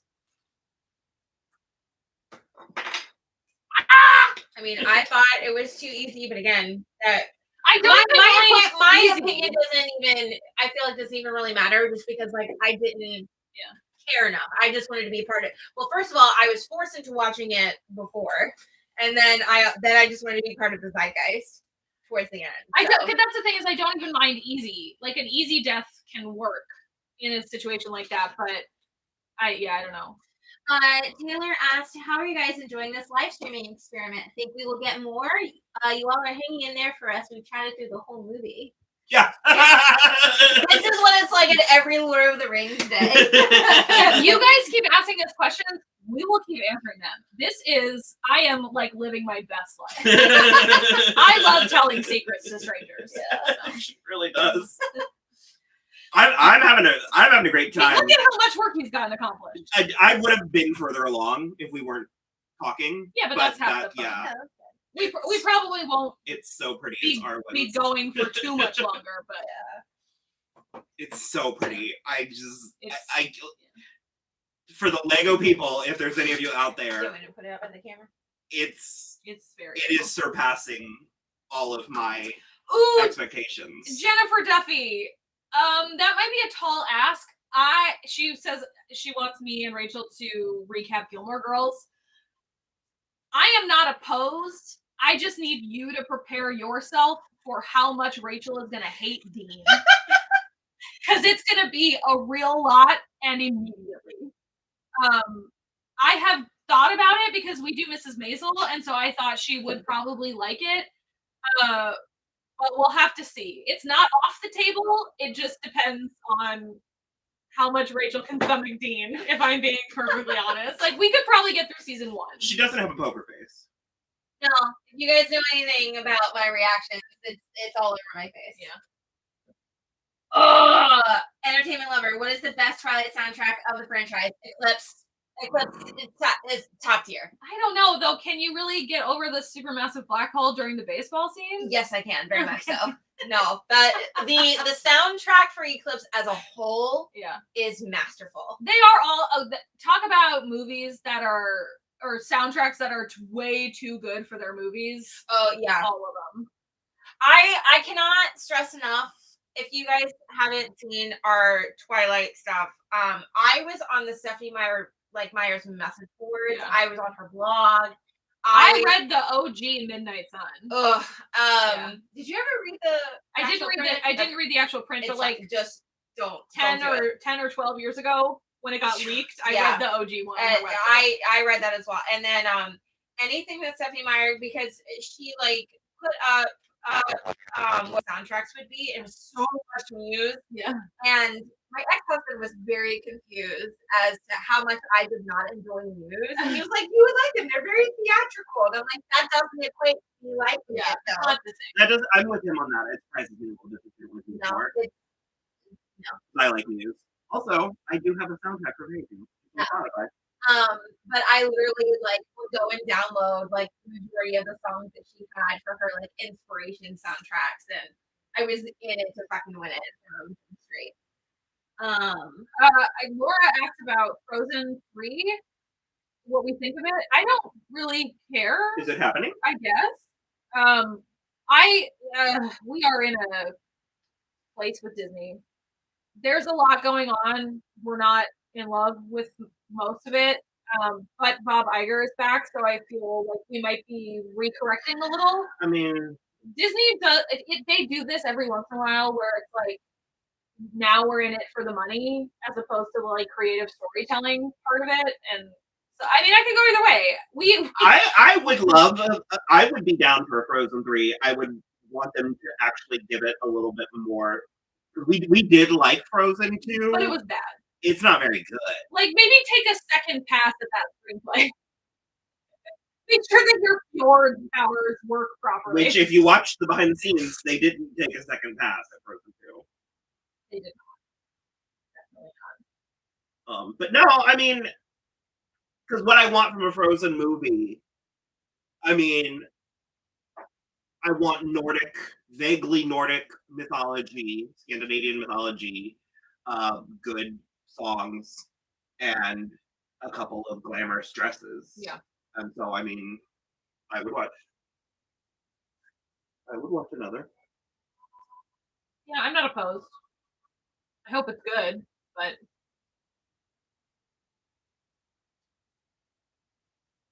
yeah, but we are loving this. We think we probably will do it more or again. Like I said at the beginning, this was kind of a. I put together a bunch, and I think I wasn't supposed to. Oh. Ooh, This was sorry, go ahead. This is a test run. Yeah. Um, I'm having a voice. We might utilize it for things like red carpets Yeah. or like ongoing events. And just maybe if we're feeling frisky and we just want to talk to you. Yeah, you know, we'll do more notice in the future too, so they might be a little more robust. You guys are turning it out though. Yeah, next time I'll be sure to blast it a little bit earlier on our Instagram. So if you're not already following us, you can follow us at soimwatching on Instagram. I handle that, and then Kristen's on the So I'm Watching handle on Twitter. Yep. Entertainment Lover says, what are some movies that you believe deserve more love and recognition? Mine are The Mummy, Stardust, and Penelope. I agree with you about Stardust, For although sure. I do think it has a lot of love. I extremely agree with you about Penelope. That is an underrated movie. I haven't seen. Yeah. Penelope. It's underrated. Okay, real quick, and I'm going to take you on the journey of why I got there. So, I was watching a TikTok, and someone was talking about the fashion line for this designer to use Persephone as an inspiration. And I immediately threw my phone. No. And so I got there because I don't remember the show that it was. Also, if you guys heard that, my cat's finger just fell. I was auditioning for a show when I was in middle school, and I was like, I'm here to audition for the role of Penelope. Oh. And they were like, Penelope? And I was like, sure. I did not get cast in that show. Underrated. So many. Like Christina Ricci? Yeah. No. Christina Ricci and James. Oh. And a really early producing project from Reese Witherspoon. You like, weirdly, the Nanny McPhee movies. I love the Nanny McPhee movie, especially the first one. Boy, howdy, I do love that first Nanny McPhee movie. Underrated. I mean, there are so many, but I'm having. I feel like Atonement doesn't get him much. Atonement was really give it- good. Atonement is fantastic. It's all good anymore. The Joe Wright, all three Joe Wright, Kieran movies. Yeah. Oh, Anna Karenina. Just that was so. Well, Anna Karenina is not underrated. It is reviled. His Joe People do not like it. then they could go fuck Because themselves. it's like too conceptual. Oh, is it? Okay. I mean, Oh, did we through the whole thing? we went through the whole thing. You guys have been champs for almost 3 hours. Because there's one like in the moment, because my brain is split. I can only think of obvious things like something like a Jennifer's Body, which is very blatantly having like a revival. I think that I hate your mouth. you don't have to make it personal. You have yours set up differently.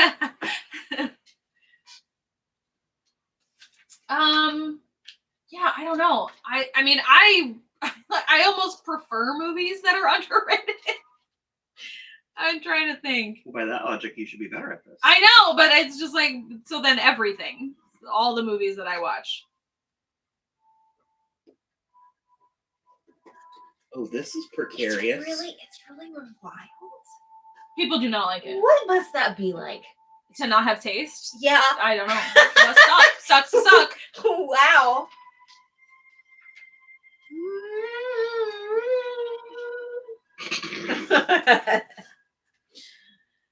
Underrated.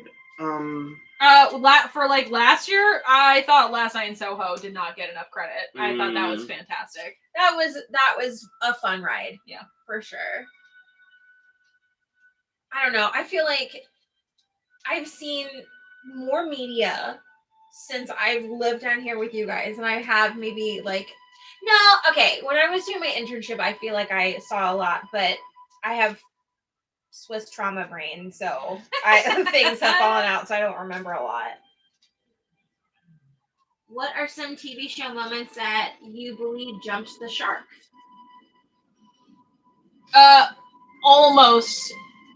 Almost, except it was so bad it was amazing. The Edgar Evernever rocket on Riverdale. Oh no. That was fantastic. It ended up being fantastic though. Well, didn't we come up with an opposite of jumping the shark? We did. I forgot what we called it. We did. I don't remember either. We like swam under the bird or something. That was the opposite for me. Well, one that came to mind for me is Desperate Housewives. And it was when Gabrielle... Also, real quick, can you explain to Laura what jump the shark means? So it actually comes from the TV show Happy Days. There was an episode where the Fonz literally jumped over a shark on a dock. Motorcycle. I thought it was just with... Oh, no, it's on Arrested Development where Henry Winkler just does it. He literally jumped over a shark, and people think that was sort of like the beginning of the end. The moment the show of became... the show, where it sort of became a parody of itself. Like, not great. So that's generally what people say. Organically, people started saying that the show jumped the shark, and it stopped being... What it originally was. Like, the moment that a show changes in a bad way. Yeah. So yeah, Desperate Housewives, when Gabby became obsessed with the doll because she thought it was her daughter. Okay. That was the one that I was like, yeah. That's fair. There's gotta be. When did I stop watching? I stopped watching both Pretty Little Liars. Oh, well, for me, the moment Pretty Little Liars jumped the shark was when they announced 3 more seasons. And I was like, I will not do that. And I just stopped. It was after the Ezra reveal. Ezra spoilers, sorry, I guess maybe. Ski lift. On the ski lift. It wasn't even a reveal. He wasn't A. And then I don't remember when I stopped watching Vampire Diaries, but I stopped watching the Vampire Diaries. You were in season 4. They were looking for. Yeah. Also, back to the underrated things. I was looking through my letterbox. Underrated. What did I say? Underrated. Underrated. The Kristen Stewart movie Underwater is fantastic. Fantastic. You also like her Charlie's Angels. I love Charlie's Angels. That's also reviled, if we're being honest. Oh, what? Yeah, we liked the 2016 Ghostbusters. Yeah. Mm-hmm. What audience was Lord of the Rings films originally intended for? Because millennials seem to regard them more than Gen X, who grew up with the original books and the 70s adaptations. Really? I suspect it was probably us. like we were the exact right age when these came out. 16, 17. That's like perfect for me. It is. And that was Christian Taylor. Yes, us, but I think kind of everybody. Everybody, everything. they're like I don't think they were made for a demographic. Yeah. Because it is it is the most modern comparison I think we have to the Wizard of Oz. Mm-hmm. And so I think that in my opinion, it's such a broad appeal. Well, they're a testament to the concept of epic storytelling. Yeah. Like anyone who's ever like a quest, like the hero's quest, the hero's journey is Lord of the Rings. Yeah. That's kind of like if you're not a Bible person, like there's only a handful of things that resonate. Yeah. And so I don't know if that answers the question, but that's where my brain went. And then Entertainment Lover 2000 asks, what are some of our favorite horror franchises / movies? There's our Scream and Chucky. We have not watched the Chucky series. I've heard it's good. TV series. I was open to it. She put one of the fastest kiboshes on that. I don't love it. I was like, so I was thinking Chucky. You were like, nope. No. We're not going to do it. We do love Scream. Love Scream. And we like, weirdly, a little bit like the Scream TV show that MTV did. Yeah. Mostly the first season, kind of the second season. I watched the third season, kind of. We also really liked the Fear Street trilogy that came out. That was a lot of fun. 2 summers ago. That was a lot of fun. And then the Happy Death Day. That's so much fun. 2 movies. Rachel and I will be watching the Happy Death Day movies. It's just a matter of the timing. I will. Hmm. I said also my will. Oh, they are so you. Also, James. They won't challenge you. James Arvizu, we are most likely doing a reaction to Scream 6 when it is available for streaming. We are probably not going to see it in the theater. So it'll be coming, but it'll be a little while. Google if it's universal. I am a sucker for the elevated horror. I like my horror to have. It doesn't have to, but I like my horror to have Paramount. Oh, okay. God, I think Paramount. It might be a minute. We'll see. I like my horror to have some thought behind it. It doesn't have to. I'm a fan of whimsy. I like fantasy horror a lot. I think fantasy is nowadays it's being used, but I think fantasy is a historically underutilized Part of it. We like Mike Flanagan a lot. Yeah, he is probably my favorite auteur of the past decade, and he has yet to break that for me. I think I like Midnight Club the least, but also that's not. Yeah, I mean that's not nothing. Gratian also asks, name the hottest actor that's highly underrated as an actor.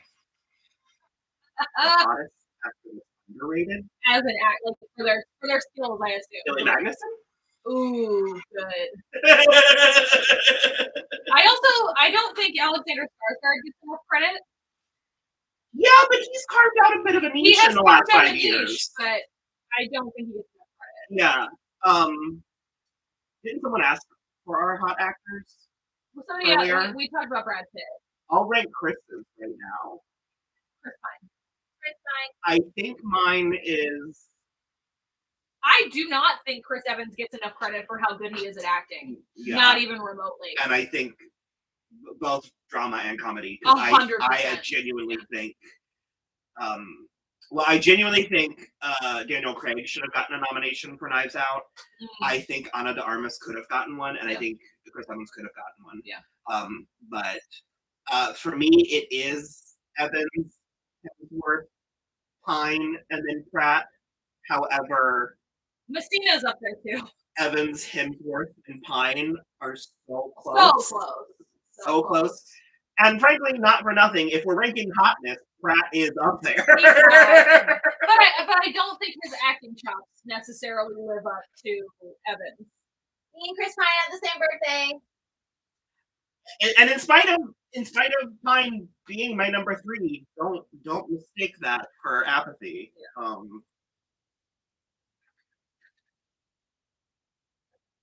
Thoughts and opinions on love triangles. Mostly no. I do understand their narrative necessity. If you're writing and you happen upon a love triangle, I think that's fine. I don't like it as a requisite. If you are writing a young adult thing, I don't think that you have to have a love triangle. Like, I like the Joey Dawson Pacey, even though I believe there's only one right answer to that. That's the thing for me about love triangles is I am very like, I'm Team Pacey, I'm Team Peta, I'm Team Edward, and there is no argument you can make for the other side that will compel me. Well, I just don't like them just because I feel like no one has written one in which any of the women come out okay, and that is with like a man that has to pick 2 women or a woman that has to pick 2 men, or like between. Sure, we talked about this recently about something, and I will argue that the Hunger Games one is actually very well executed. Yeah, I don't mind. Well, out of all the ones that I've probably experienced, that's probably the most well done. Yeah, but it still just seems like he has bigger fish to fry than which man to pick. 100%. So 100%.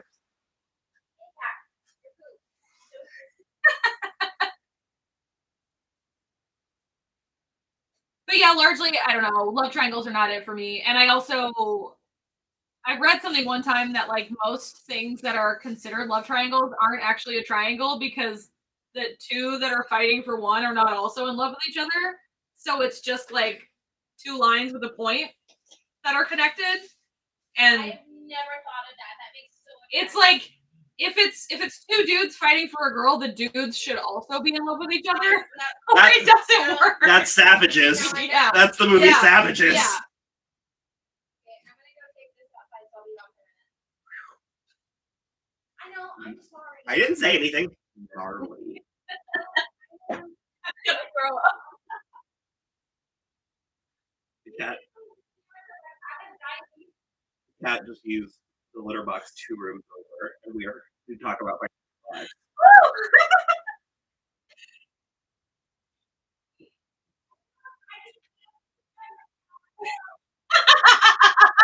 You're not to defend your cat, but something's gotta give. Someone needs to answer for this crime. Against the Geneva Convention. It just keeps happening. It's still. Yikes. We were trying to with a straight face. She was. I was trying. I was trying super hard. It was not working out. I do think we are probably wrapping up pretty quick since we're almost done with this bag. I might. Sorry, my throat caught. I might keep going a little bit, but my like cat powers are waiting. I think we're likely to stop the live stream pretty soon, but this has been. I don't think we're gonna. So fun. Yeah, we'll probably do it when maybe we'll finish live. Yeah, like the whole thing. Mm-hmm. Yeah, most likely. I think we'll probably maybe do 2 more. Yeah. 1 more in the middle. Well, let us know. I'm assuming you guys, because you're still here, I'm assuming you enjoyed yourself. Yeah, we've had, like an average of like 10 or so people on. This has been, again, so amazing. You guys have been doing it. I love it. But yeah, it's just been, you're like almost out of pieces. That was my point. 1 minute. No, I'm aware, but we'd like have to find it and stuff. So. But we were joking. We were like, I mean, it's just going to be us. No one is going to. No one's going to watch. And you guys showed up, and this was a lot of fun for us too. So, yeah, I just think we'll probably start wrapping up, and we'll put the movie on again when we do it again. I don't know when, but we will likely try to give you guys a little bit more notice in the community tab and on our socials, like we were saying before. So, yeah, I mean, any other questions you guys have, just store them up, and we'll answer them on the next run. We have an email, don't we? I have an email. It's Kristen@soimwatching.com. If you want to send me any I was going to say, Grayson, give Kristen your email. And also, just shoot me an email. I'll do it right now. If you want a free ebook of Fairytale, email Kristen at soimwatching.com. And we'll give you a free And ebook. I'll send it right away. Definitely fell down at some point, but I fixed it. This is learning. No battery. What's our favorite and least favorite X-Men movie in the franchise? I like X-Men First Class, and I like the first X-Men movie. I like X2. That was the first movie for me when. Why are you laughing? She's just intent on having X1 and Spider-Man 1 be her favorites when the superior ones are Spider-Man 2 and X2. No.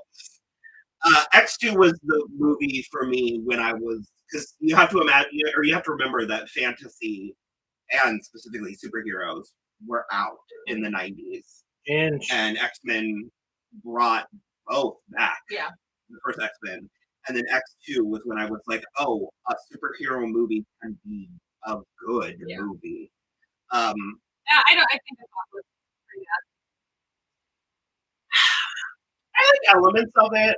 I like elements of all of them. I like Olivia Munn. Yeah. I think she deserves a better movie. And Megan Good Storm. Megan Good, right? No. What was her name? Alexander That's Shipp. the one. I was like, not Kiernan Shipka. Alexander Shipp. The dog and the cat are. Well, the dog is harassing the cat. Yeah. He's a good, precious boy that has never done anything wrong a day in his life. No, he is an asshole. baby. He is grouchy. He's grouchy, but he is my grouchy boy, and I love him. Least favorite. It was a good movie, but I didn't care about that middle Wolverine movie when he was in Japan. Oh, that one's better than the other. I know. One. It's good. I quite literally said it was a good movie. I just didn't. That one was kind of against my will. The one with Gambit is bad. Yeah, it is. I'm excited for what they're going to do with the X-Men. There's part of in the MCU. Oh well, the worst is Dark Phoenix. The most recent one. That was just terrible. You are correct. I would rather watch X3. I withdraw Apocalypse and add in Dark Phoenix. I would watch X3 3 times that's before I would watch Dark about. Phoenix.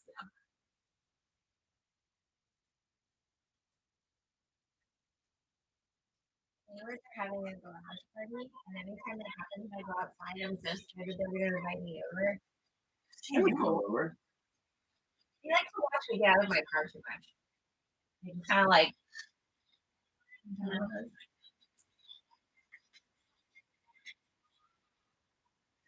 Do we have any I think that's it. closing questions? Yeah, if you got, I don't know, couple minutes, let us know if you got anything else. Otherwise, we will be signing off pretty shortly.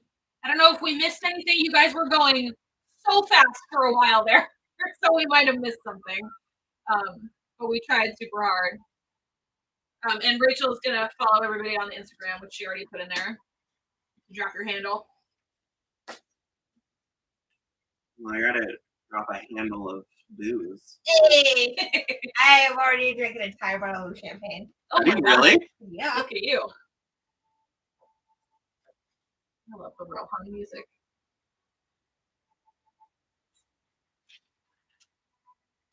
Well, if you want to see. Sorry for your eardrums. That was terrible. Can't pick it up from the least structural. I really did. Part. The spindliest part of Rivendell. He like grabbed it. Wanna see? Statues. That bookshelf is something. So cool. The bookshelf is incredible. Casey, your profile photo is so cute. Is it donuts? No, well, on Instagram. Oh. She said, "Oh no." We're good. We're good. I'm especially sorry if anybody was wearing headphones. That had to have been terrible. Now you know what it's like to hang out with us in person because we're just screaming. Will and I especially have been told on many occasions that we are loud and alienating. So we especially appreciate how many of you have stuck around for 3 hours. Oh, now I'm putting the Now you're structuring. Now I'm structuring it. Perfect.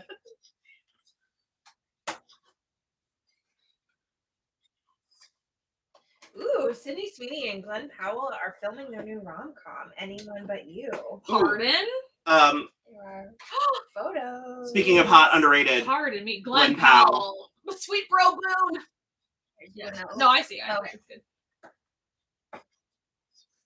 Yeah, She's he's so hot. He's very good. She is too. Although she currently has brown hair. That's the worst color there is. I'm like, do you not know what you look like? Which Disney princess do you think gets the most unnecessary criticism? Ariel. I was gonna say Tiana. I was gonna say Tiana too. She gets criticized? She's black. It happens. Yeah. No. She's fantastic though. I was just gonna say Ariel because the narrative that she changed herself for a man is not true.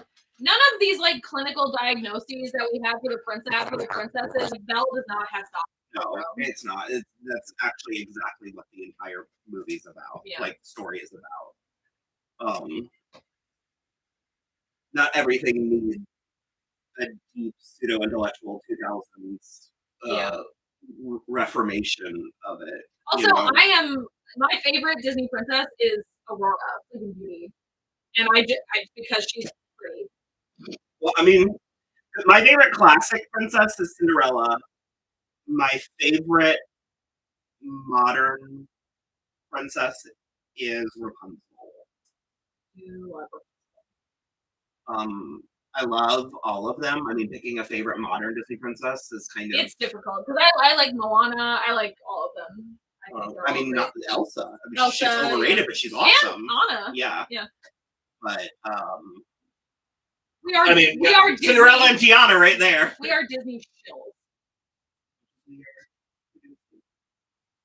Okay. Yeah. So I'm gonna. We've reached the breaking point. Stop that right now. So we're gonna head out. This was awesome. Look for it again. So fun. Like I said, like we both said, this was a test run, but we will be giving more notice for future live streams. And hopefully have better equipment. Yeah, and we'll have whatever we need to make these microphones work so that the sound is a little less all over the place. So yeah, thank you guys again. Super duper fun, and this will automatically go on our feed if you just want to watch it again for whatever reason. Can we turn that? I guess not. We could probably swing her around this way. I'll just walk. Well, no, I was going to tell her to turn the camera to show them the Lego Street. Oh no, I think I don't don't want think- to I don't touch think it'll it. work. I don't want to touch it. So, we just don't want to touch it. I'm scared. because it's plugged in. Okay, you guys are gonna see our Lego Street really quick. All the buildings that we already have. Sorry for the shaky turning. Move the moving truck box. Yay! That is the current state of our Lego City. Yeah, look at it. Beautiful. Oh yeah, Yay! I have to. I was like, when are you ending it? Bye! Bye.